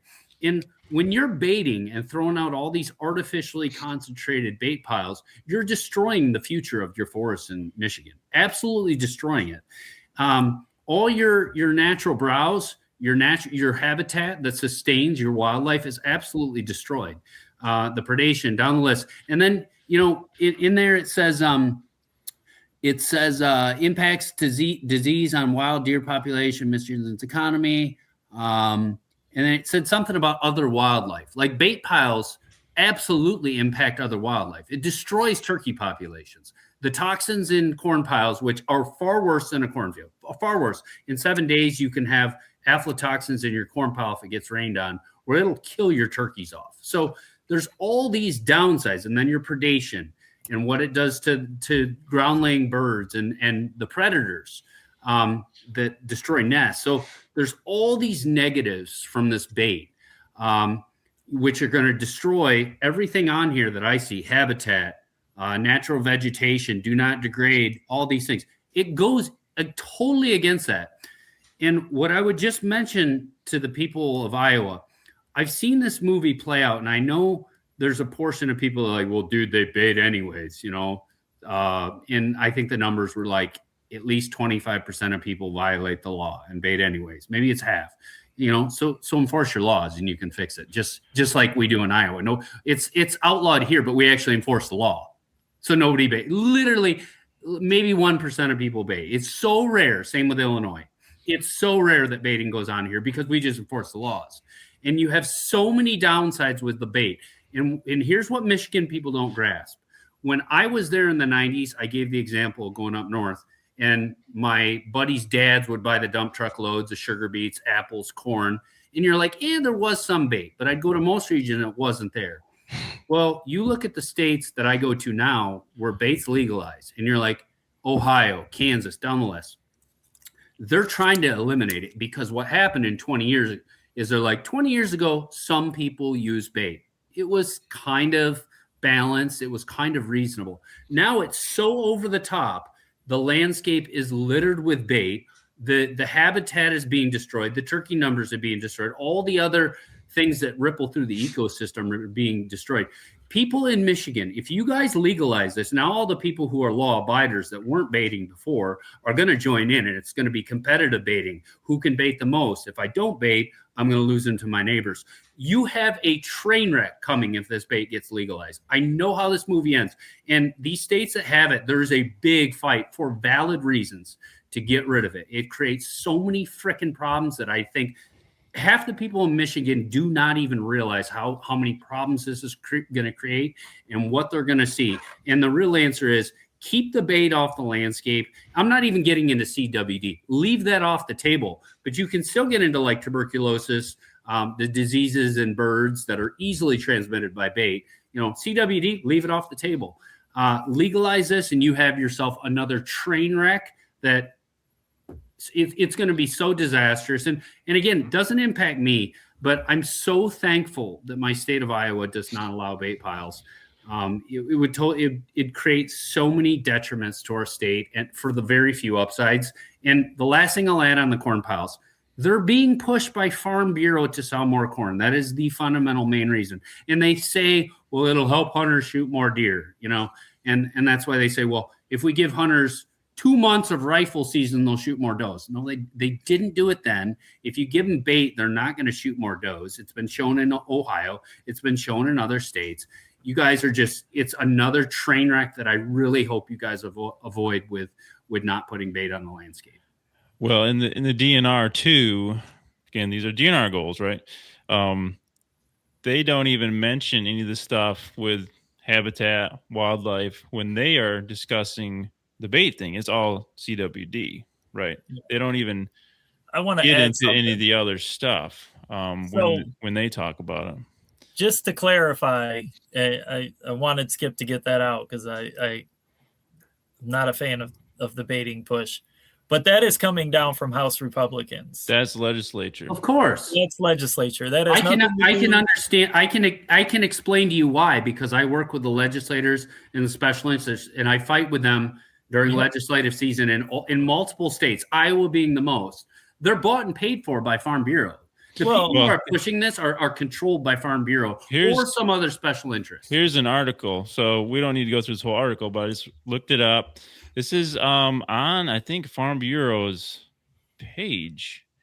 But anyway, it says, deer baiting bill supported by Farm Bureau takes first step forward. And here's just the quote under the picture. Representative Jennifer Wart, sponsor of House Bill 4445, and a member of the Branch County Farm Bureau, testifies before the House Natural Resources and Tourism Committee in support of legislation allowing deer baiting during the hunting season.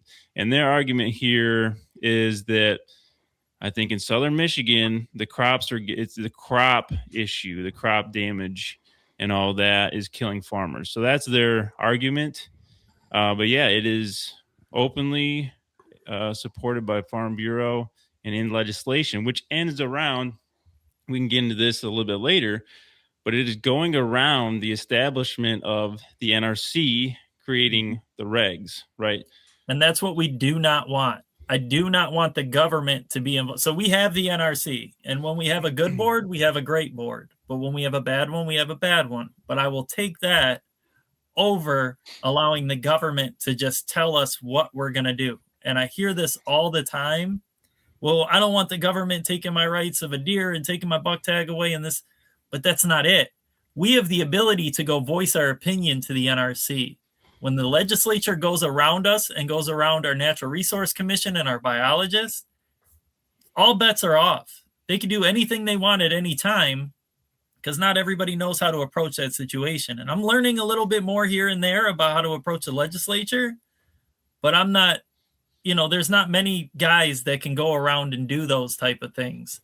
You guys need to unite the hunters. You guys need to get those hunters together right now and send emails to every one of these legislators and on this issue, fight that off because it is coming from nefarious sources. I mean, that person that's sponsoring that bill I'll guarantee takes huge donations from Farm Bureau. I don't know her. I don't know the scoop, but I almost guarantee it. She's controlled by Farm Bureau. It's complete chaos. And if hunters unite and group up and email and get organized on this issue, you can beat them at the legislature. There's no doubt about it. And it is time. You do not want this one getting in there. Yeah. Kevin, your thoughts on our state goals? Yeah, a couple things. I think the percentage of people that have been baiting has dramatically lowered in just the last how long has it been illegal? It's been quite a while. It's been about a decade. Yeah, almost 10 years now. That's about what it took everybody to culturally adapt. And I think that this is rooted in a lot of Michigan problems. I do think sometimes guys struggle and have a harder time hunting deer and think it's going to be easier than it is because they hunted over a bait pile for 2 decades and sat in the same exact spot and just shot whatever deer walked in over the bait. And they never really did, truly take advantage of like learning to pursue the game and hunt. And then when they made baiting illegal, I know a huge portion of people on private land still just went ahead and baited, but a huge portion of people that hunted on public land quit. And they also just a lot of them stopped hunting. So it probably played a role in that decrease in number, because I can tell you, used to go around the woods, there was bait piles everywhere on public land. You couldn't go anywhere without bags of bait. And I'm not coming out with backpacks full of trash anymore either, though. Empty jugs of mineral and corn bags picking up in the off season. Like, you're not seeing that anymore. Yeah, they would drag, and that's the big problem with bait too. Is it's like giving an addict like something that they can't have. Like, they just can't resort to being like reasonable and putting down a little bit of corn and apples. No, they have to bring equipment in. Mm-hmm. It's it gets out of hand so quickly, and then it is a competing factor. I got to jump on because he's doing it or whatever. People feel the pressure. So, I grew up hunting bait. I didn't think it was a big deal when it went away, but I had kind of already graduated to different methods of, I want to chase after bigger deer. And I never felt like that was the most effective way to do so, but I was never super opinionated on it one way or another. But I haven't seen a lot of cases now. Here's the other thing. There's cellular cameras everywhere. So that, I think, really curbed people's behavior. You get caught once and a guy turns you to the CO. Hey, we caught this guy. He was walking out he had gallon Ziploc bags of corn, one in each hand, And he looked right at the camera on, high res video and everything. Oops. He's like, oh, he was so busted, dude. And, we turned, buddy of mine turned him in. And so, I don't know. It has a lot of it's went away. And I'd be fine that it didn't make a return, So I will say this real quick. So at the last commission meeting, Brent was talking about baiting in regards to CWD. And Walter stopped him and said, have you been to northern Michigan lately? And I know this is statewide. It's not exclusive to northern Michigan, but that's where he's from. And he said, you cannot pass a gas station or a sporting goods store that does not have pallets full of bait outside. So what have we done to stop it? Mm-hmm. And, and I agree with that. I see that everywhere, just pallets and pallets. But guys don't understand that's ag. That's the ag sector. DNR can't regulate the sales of agricultural products. They can't do that. Mm-hmm. So that there's a conflict there.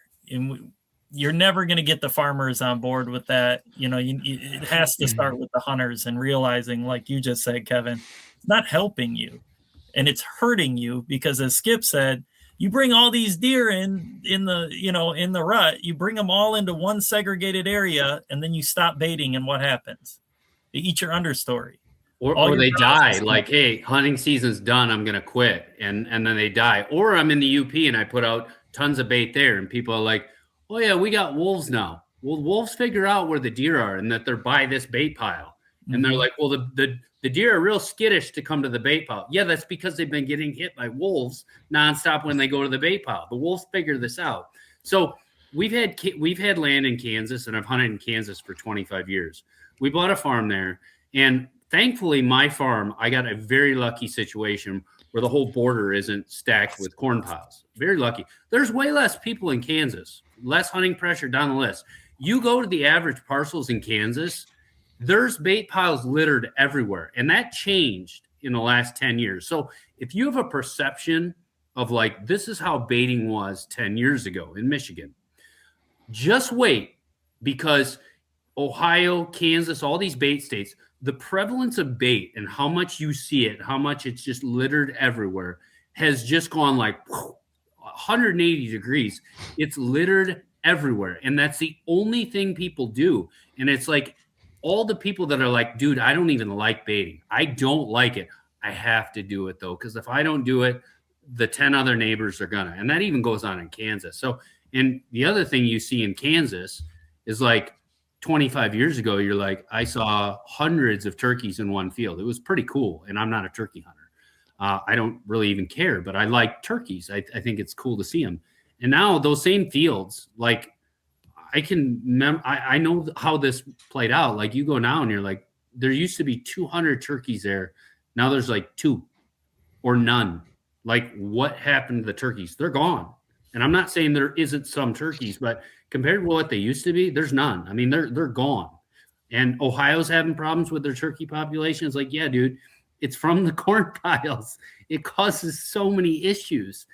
And it will be far worse than what you saw 10 years ago. Far worse. I want to mention a couple things, just other real quick on this. I like that it does say promote deer hunting to provide quality recreational opportunities as the primary tool to achieve management goals, and this part specifically as an important social and cultural activity. I like that they put that in there. That's nice. I feel the same way. I like deer camps and I like all the social and cultural activity around deer hunting. I like it so much. I will say though, in what you just said, it's important to pick out the primary management tool, right? Yeah. As a hunter to the government, you are nothing more than a management tool. Your tool. So the minute that we stop managing the deer herd effectively, well, like we're not doing with the does.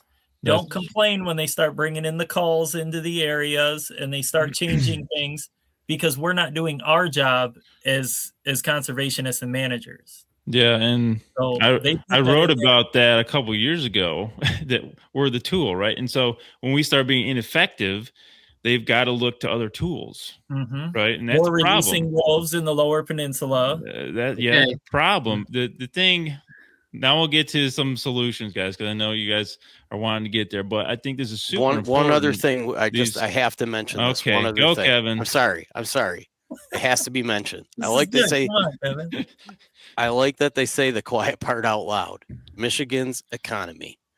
We were talking earlier about the state being buck centric. Well, everything's buck centric because the antlers are what drive the sales, baby.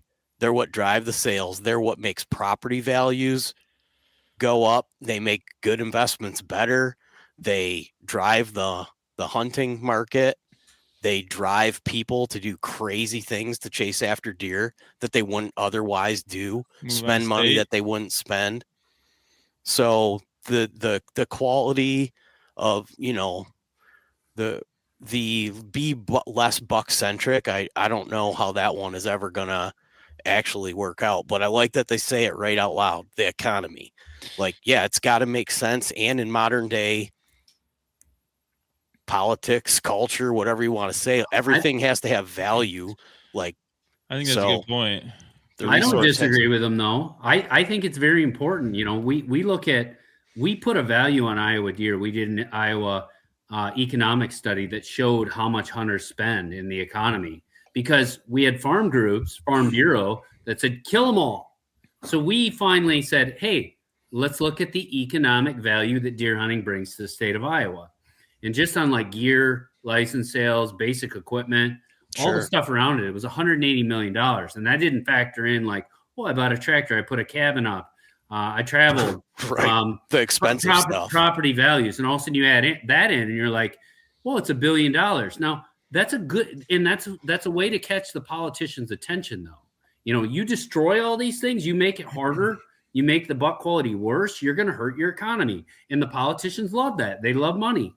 So we did that because it was our counter to saying, hey, Farm Bureau, no, we're not going to kill all the deer off to save you $5.2 million in crop damage in the state of Iowa. That's your dollar figure.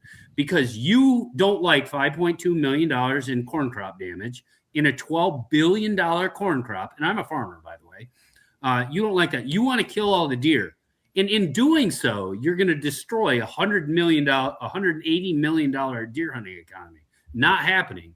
And that was ammunition for us. So you might not like that, but there's a way to use that in your favor. There's a way to I don't maybe like that motive, but let's speak their language and let's use that to your advantage. No, I might have said that being coming off the wrong way. I like money and I like commerce. So I like good investments and I like deer.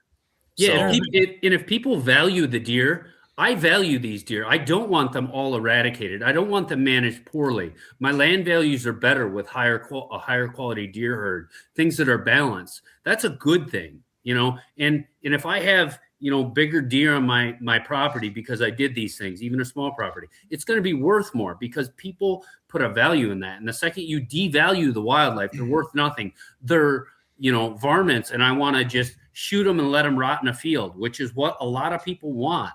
That's how the whole system gets degraded and collapsed.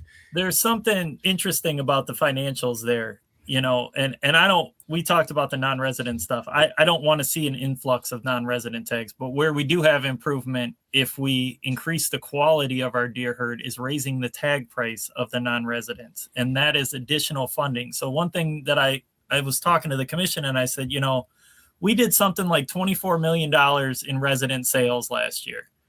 Ohio did $16 million in just non-resident sales.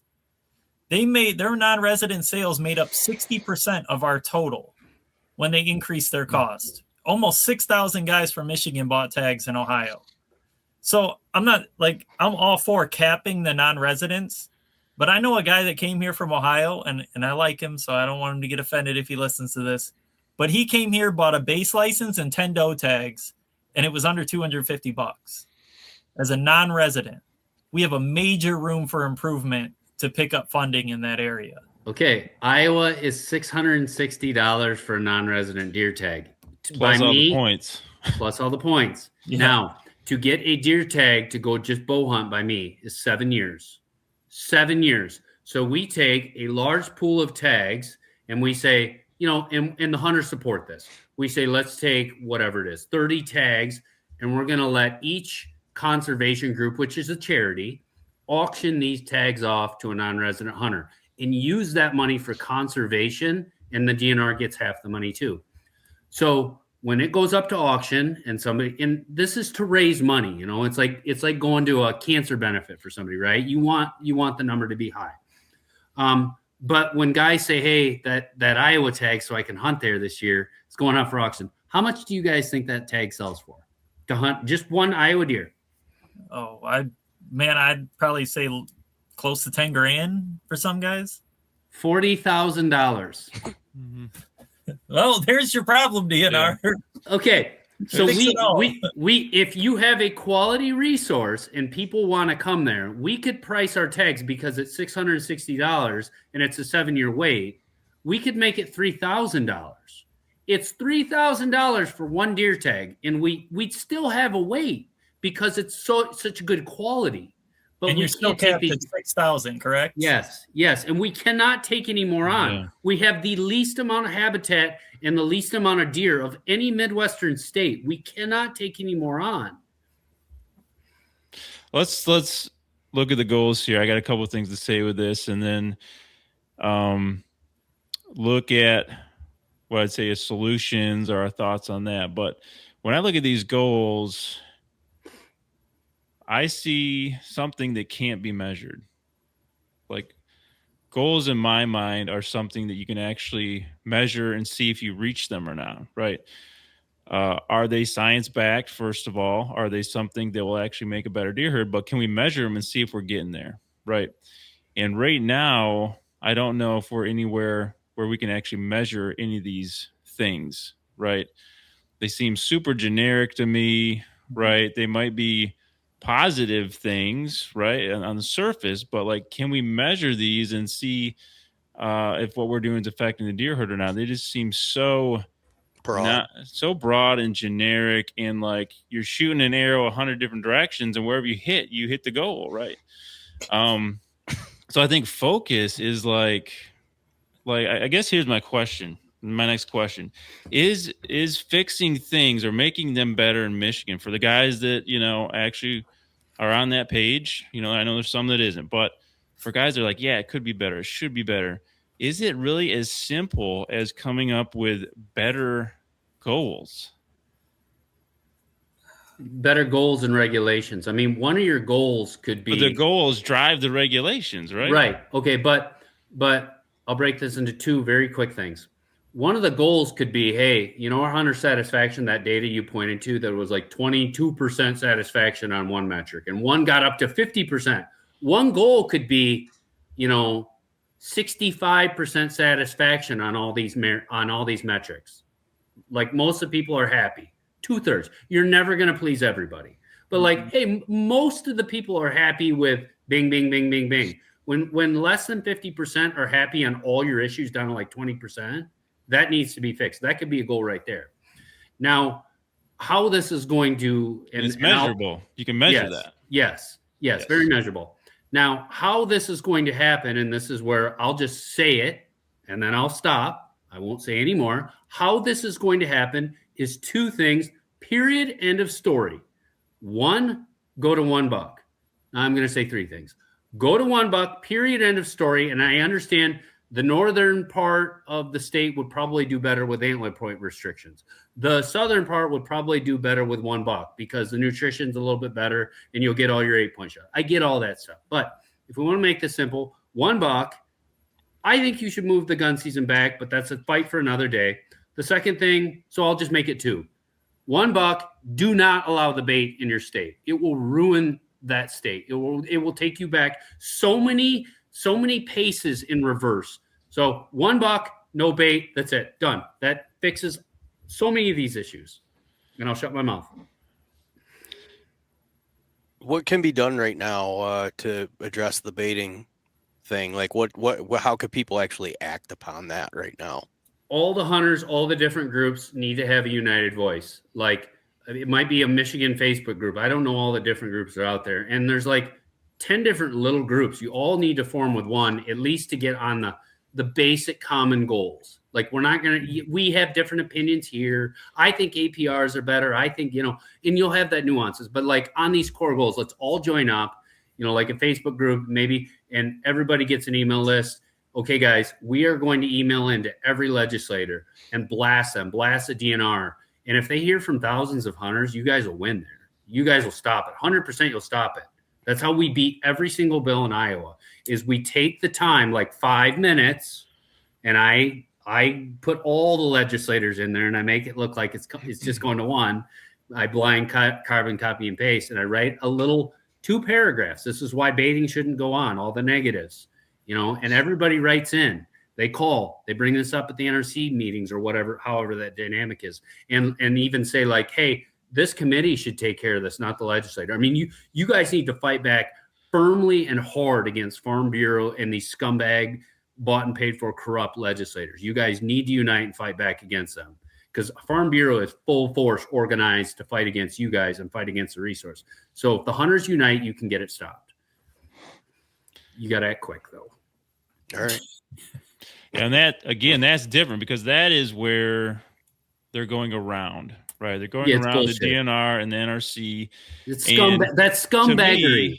To me, though, that is also a product, when I look at this, of the DNR and NRC not totally doing their job, right? Like, if they were doing their jobs better as leadership in the DNR, leadership in the NRC, getting things done, there would be less need for that. I'm not saying there wouldn't be some, people trying to go around and do what they would legislatively, but like, that is like in my mind, a last-ditch effort. Like, okay, they're not getting it done. The hunters aren't getting it done.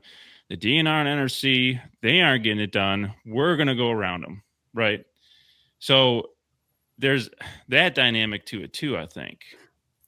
If anybody thinks of like, hey, I get sick of corrupt politicians and the politicians that are bought and paid for, and they do their friends all the money that flows in, so they do favors. This is the poster child of that.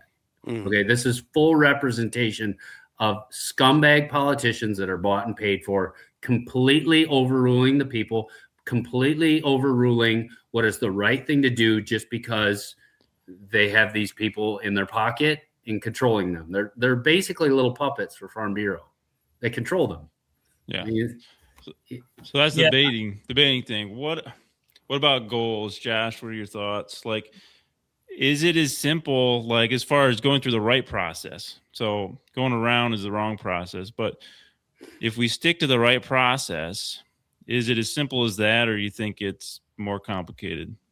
As far as changing things? Yeah. It's I think so. Right now, I'm just gonna pitch my thing, right? So right now you have a good commission. You have had a bad commission and a bad natural resources commission that I didn't care to tangle with, and a lot of people didn't want to talk to, and left a bad taste in everybody's mouth historically for a long time. But right now you have a biologist at the gavel in Becky Humphreys. She's head chair of that commission. All right. A very important detail right there. That hasn't been that way in a long time. You got Becky Humphreys, and you got a lot of commissioners that are willing to listen. You have a good commission in front of you when you walk in that room and you talk to them, and you can stay in contact with these people. You have that right now. In 26, when the new regulation cycle is going to take place for 3 years, 26 sets the regs for the next 3 years. It's going to turn over by the time 28 comes. So to enact change, because they're like playing musical chairs up there, right? Their term is this X amount of time. They may be out. This guy may quit. Whatever. Right now is the time. You have a good commission sitting there in front of you. Right now is the time to get that change enacted. If we're going to get anything done, it's not 3 years from now. It's not 2 years from now. It is this year in April, in May. And yes, we have a good chance to get something done. And what we need to do is, and Skip said, $1, we need to go reduce and push back gun season. It needs to be reduced to 7 days. It needs to be pushed back a week.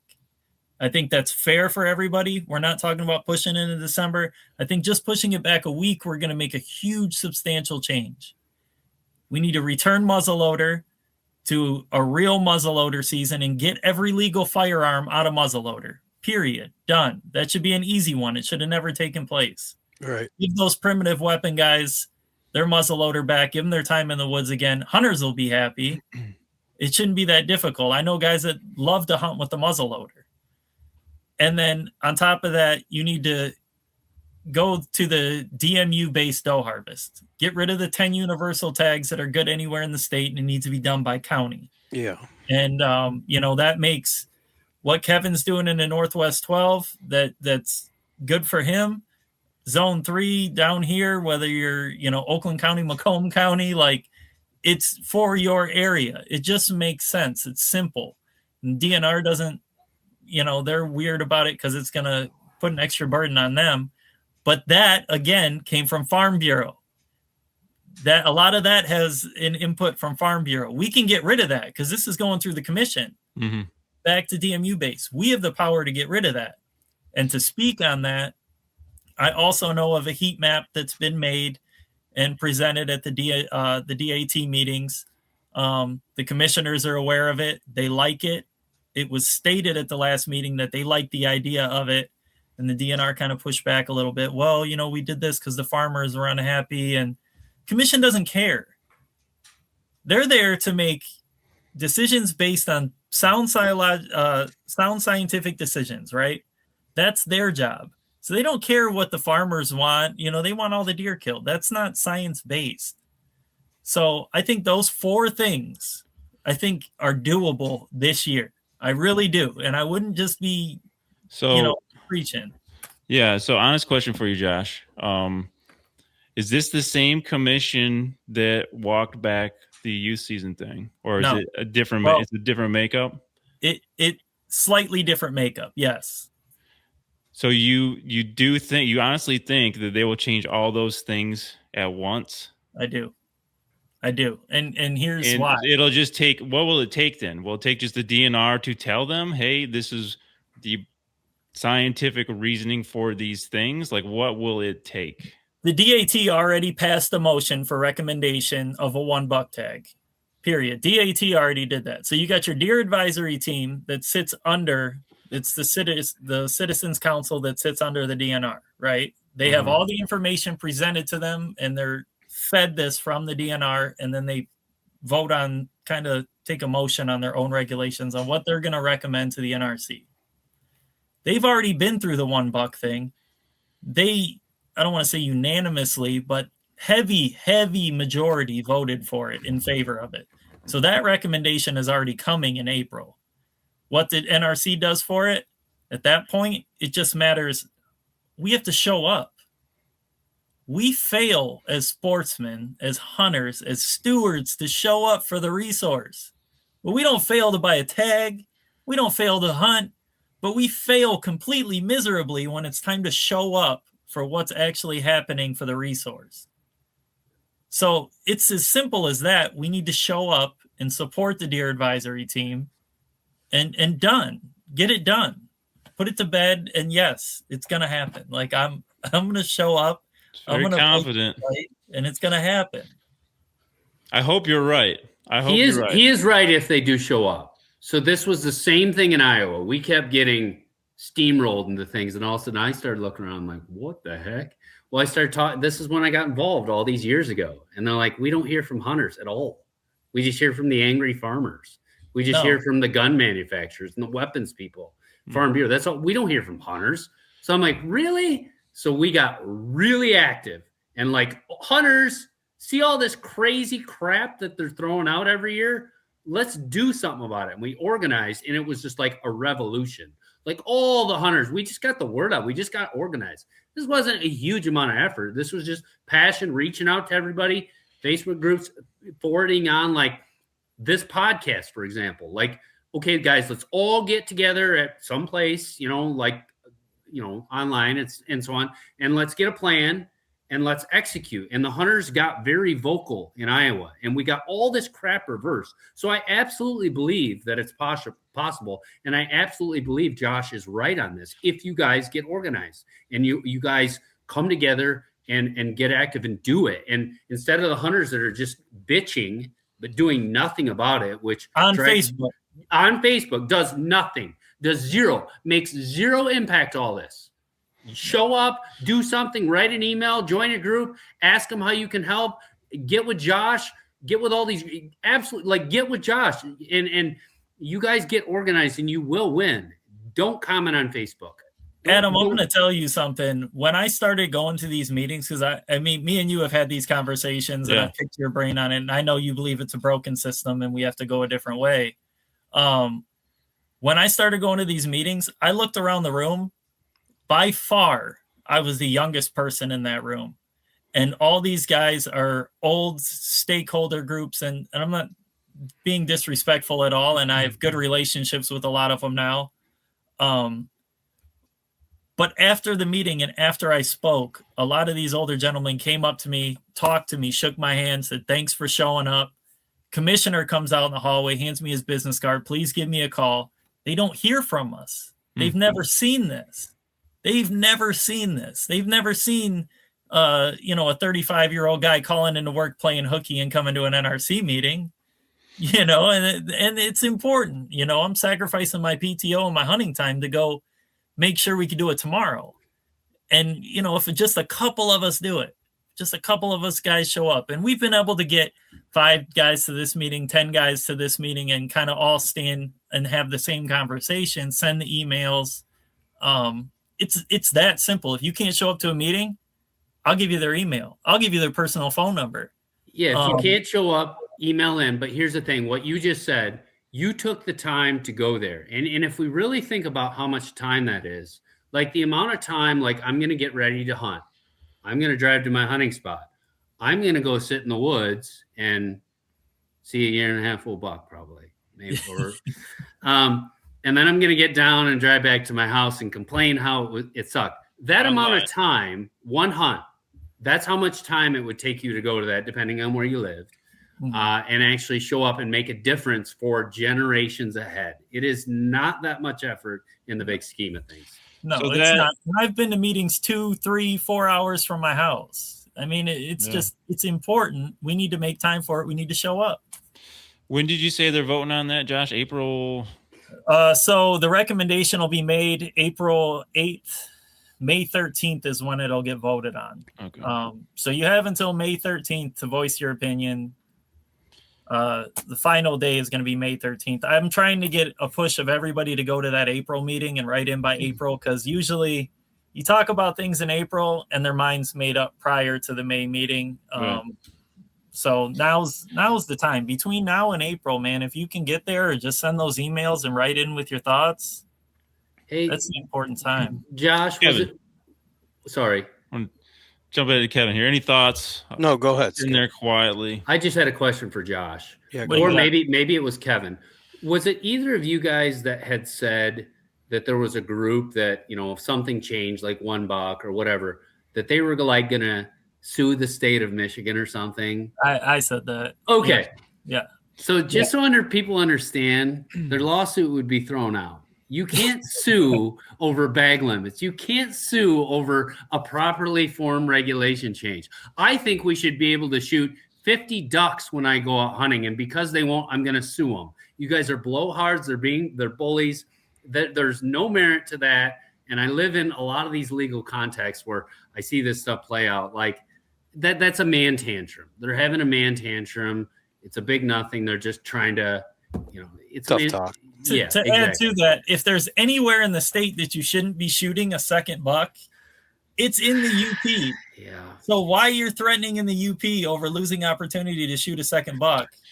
Well, and the interesting thing when you look at that DNR report, or not the report, but the slideshow they did toward the end, it showed support of, and it was a bunch of things, $1, APRs, it was a bunch of things thrown together.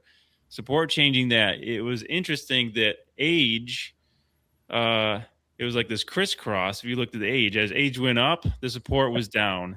The young guys supported it, right? So there's this age dynamic thing there too.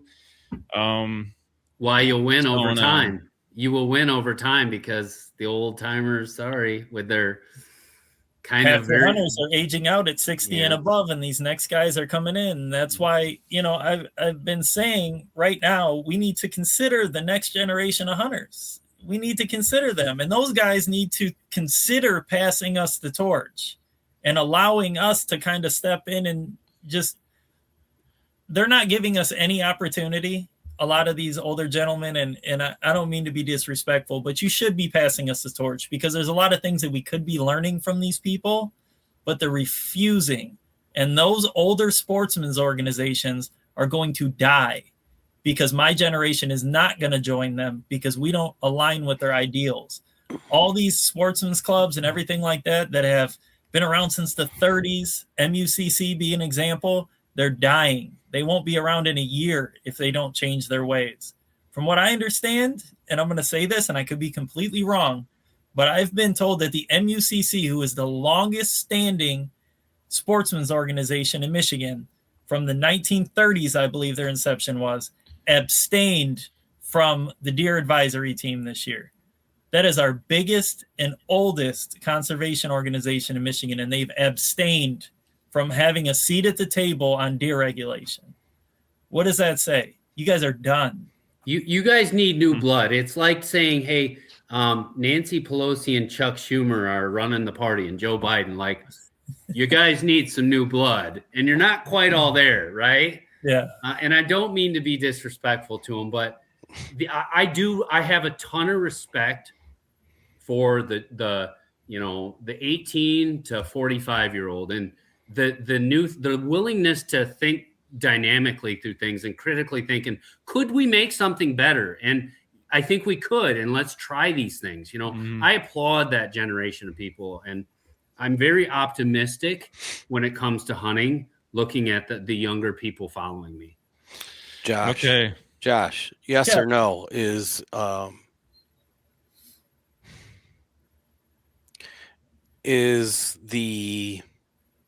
it on the upswing? Is involvement on the upswing? Is it Yes. trending upwards? Is Yes. engagement up?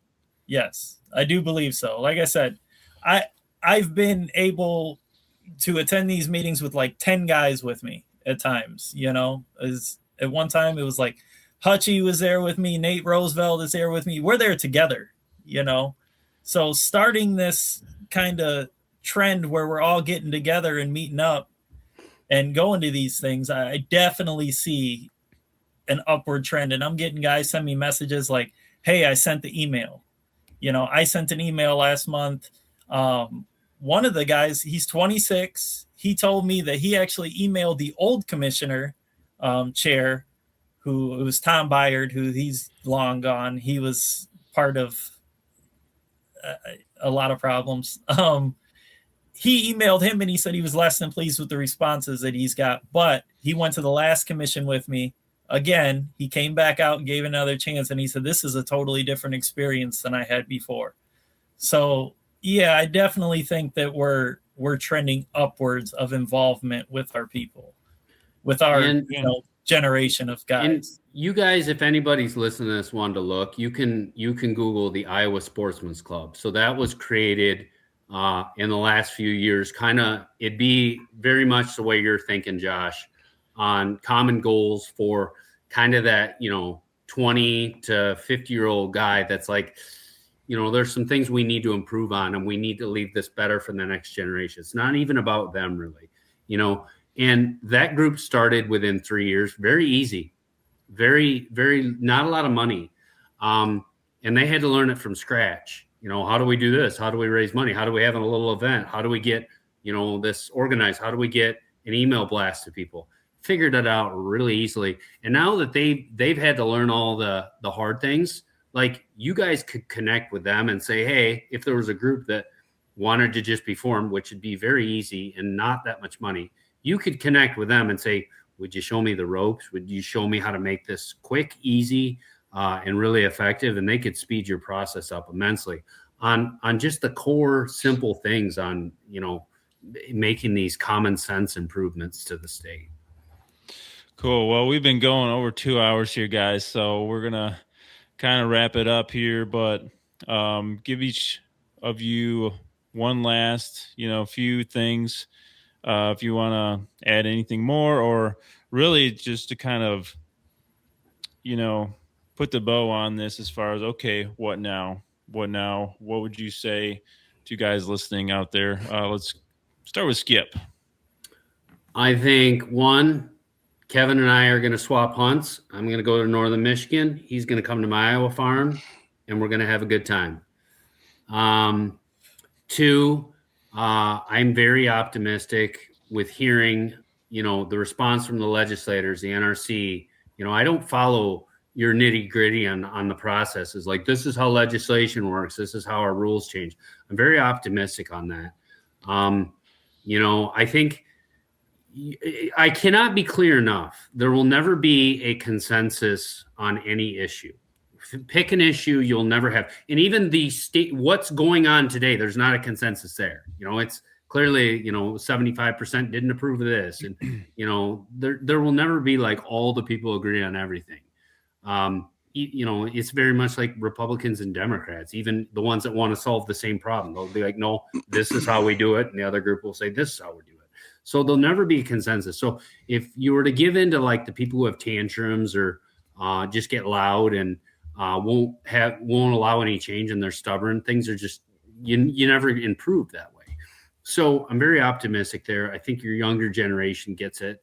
They're craving changes. I know Michigan has the potential to be amazing in all regards, like quality of hunting, the, balance age class, bigger deer. Maybe it's just older deer, they don't score so much up in the northern parts. I understand that, but just having more of them, and having a better balance, age structure, ratios.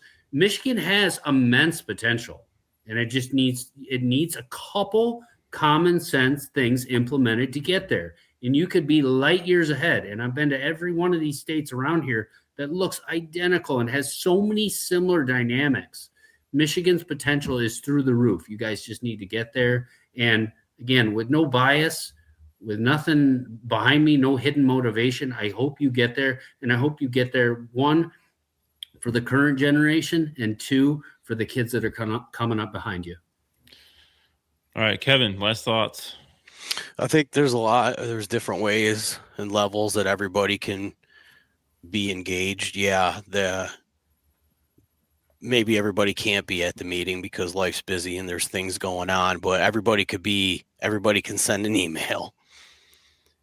So there's levels of engagement and everybody can, help assist. Like, a guy called me out. He's like, well, you're never at the meetings. And I'm like, yeah, you're right. I'm never at the meetings. Like, and I started thinking, I'm like, yeah, I'm never at the meetings because I don't have any time because I work a full-time job and run a media company. But what I will do is I'll have a guy like Josh Arbogast come sit down in my garage for 3.5 hours and talk to 10,000 people. So I am trying to actively do everything that I can to, like, when they look back and talk about our platform, what we did, like, those guys were always really reasonable. And, more often than not, they either got it right or they came back and said, hey, we didn't get it right. And we're not going to let our egos and our own goals get in front of all that. Like, I'm going to sit in here and let it come to me as it comes. And I'm going to be sometimes reserved and hesitant about change because it's like, okay, let me just take a look at all the potential negative ripple effects. Let's make sure this is the right, decision based on that. So, and I've been over here just not quietly trying to, like, indirectly lead. Like, I'm passing 3.5-year-old deer. I'm not even like thinking about shooting a 2.5-year-old deer. I'm like actively trying to get my house better before I, like, yell at my neighbor, like, get your shit together.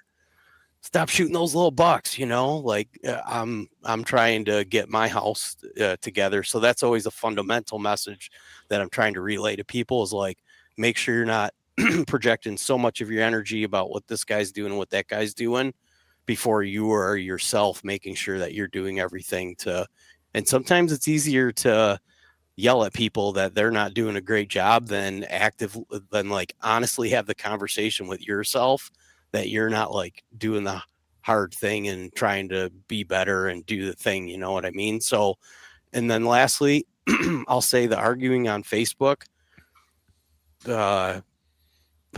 even though it's ugly and nasty, the optimism that could be found in it is look at what could be if there was good leadership and everybody unified. If all those, you could go to any stupid archery argument post right now and it would have 4.6 thousand comments under it.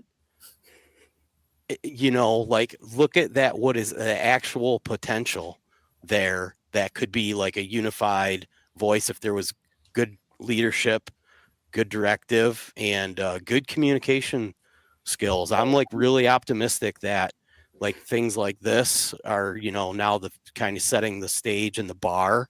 And, like, even culturally, I think it has an impact because people see what is possible. So I'm just, I'm glad everybody's, everybody has, like, the unified message that they want it better. Right. So that's probably, like, a really good common goal that universally anybody that's sane, that cares about deer hunting, shares. All right, Josh, give us your last thoughts here. And I guess maybe reiterate some of the info for people maybe joining these meetings and stuff. Yeah, so I'll keep it short. Talking to the Michigan guys, stop using tradition as a shield against stewardship and accountability. Very simple. It's very simple. I think we need to stop that and we need to quit being resistant to change. Now's the time. I think we have a big opportunity here come April and May to make a big shift and a big change. And you got to get on the boat and you really got to try something. And we need to try something new and we need to not be so resistant to change. With that, I just alluded to it. April and May, very important commission meetings to be at. Every meeting is important if you can make it, if you have the time. I understand I'm blue collar. We're all probably somewhat blue collar, and that's the heart of the hunter is a blue collar guy. So you just got to make an attempt. You got to send an email. You got to make a phone call, and that's just where it starts. And it's not going to be about getting these regulations changed. It's going to be about keeping them, right? And then the fight starts to keep them. We need to keep what's going, so that we're going to have to keep showing up. We're going to have to stay there. We're going to have to keep sending emails. We're going to have to be consistent.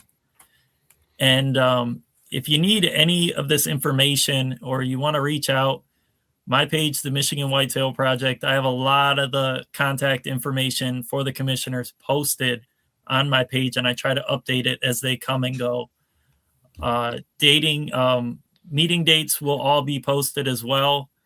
And I had this deer presentation posted the day before the NRC meeting, going on and getting this information and posting it so guys can read it and send that email as soon as they can. So I have the other one from the finance committee about funding. I'll be posting that. So all this information, I'm going to try to keep relevant on it, especially now that I'm not spending all my time in a tree stand. I got a few months going. So yeah, that's where I'm at.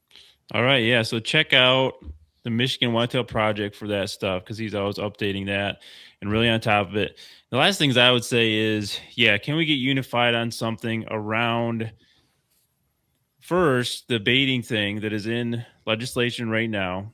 So emailing congressmen about that, which is separate of this, right?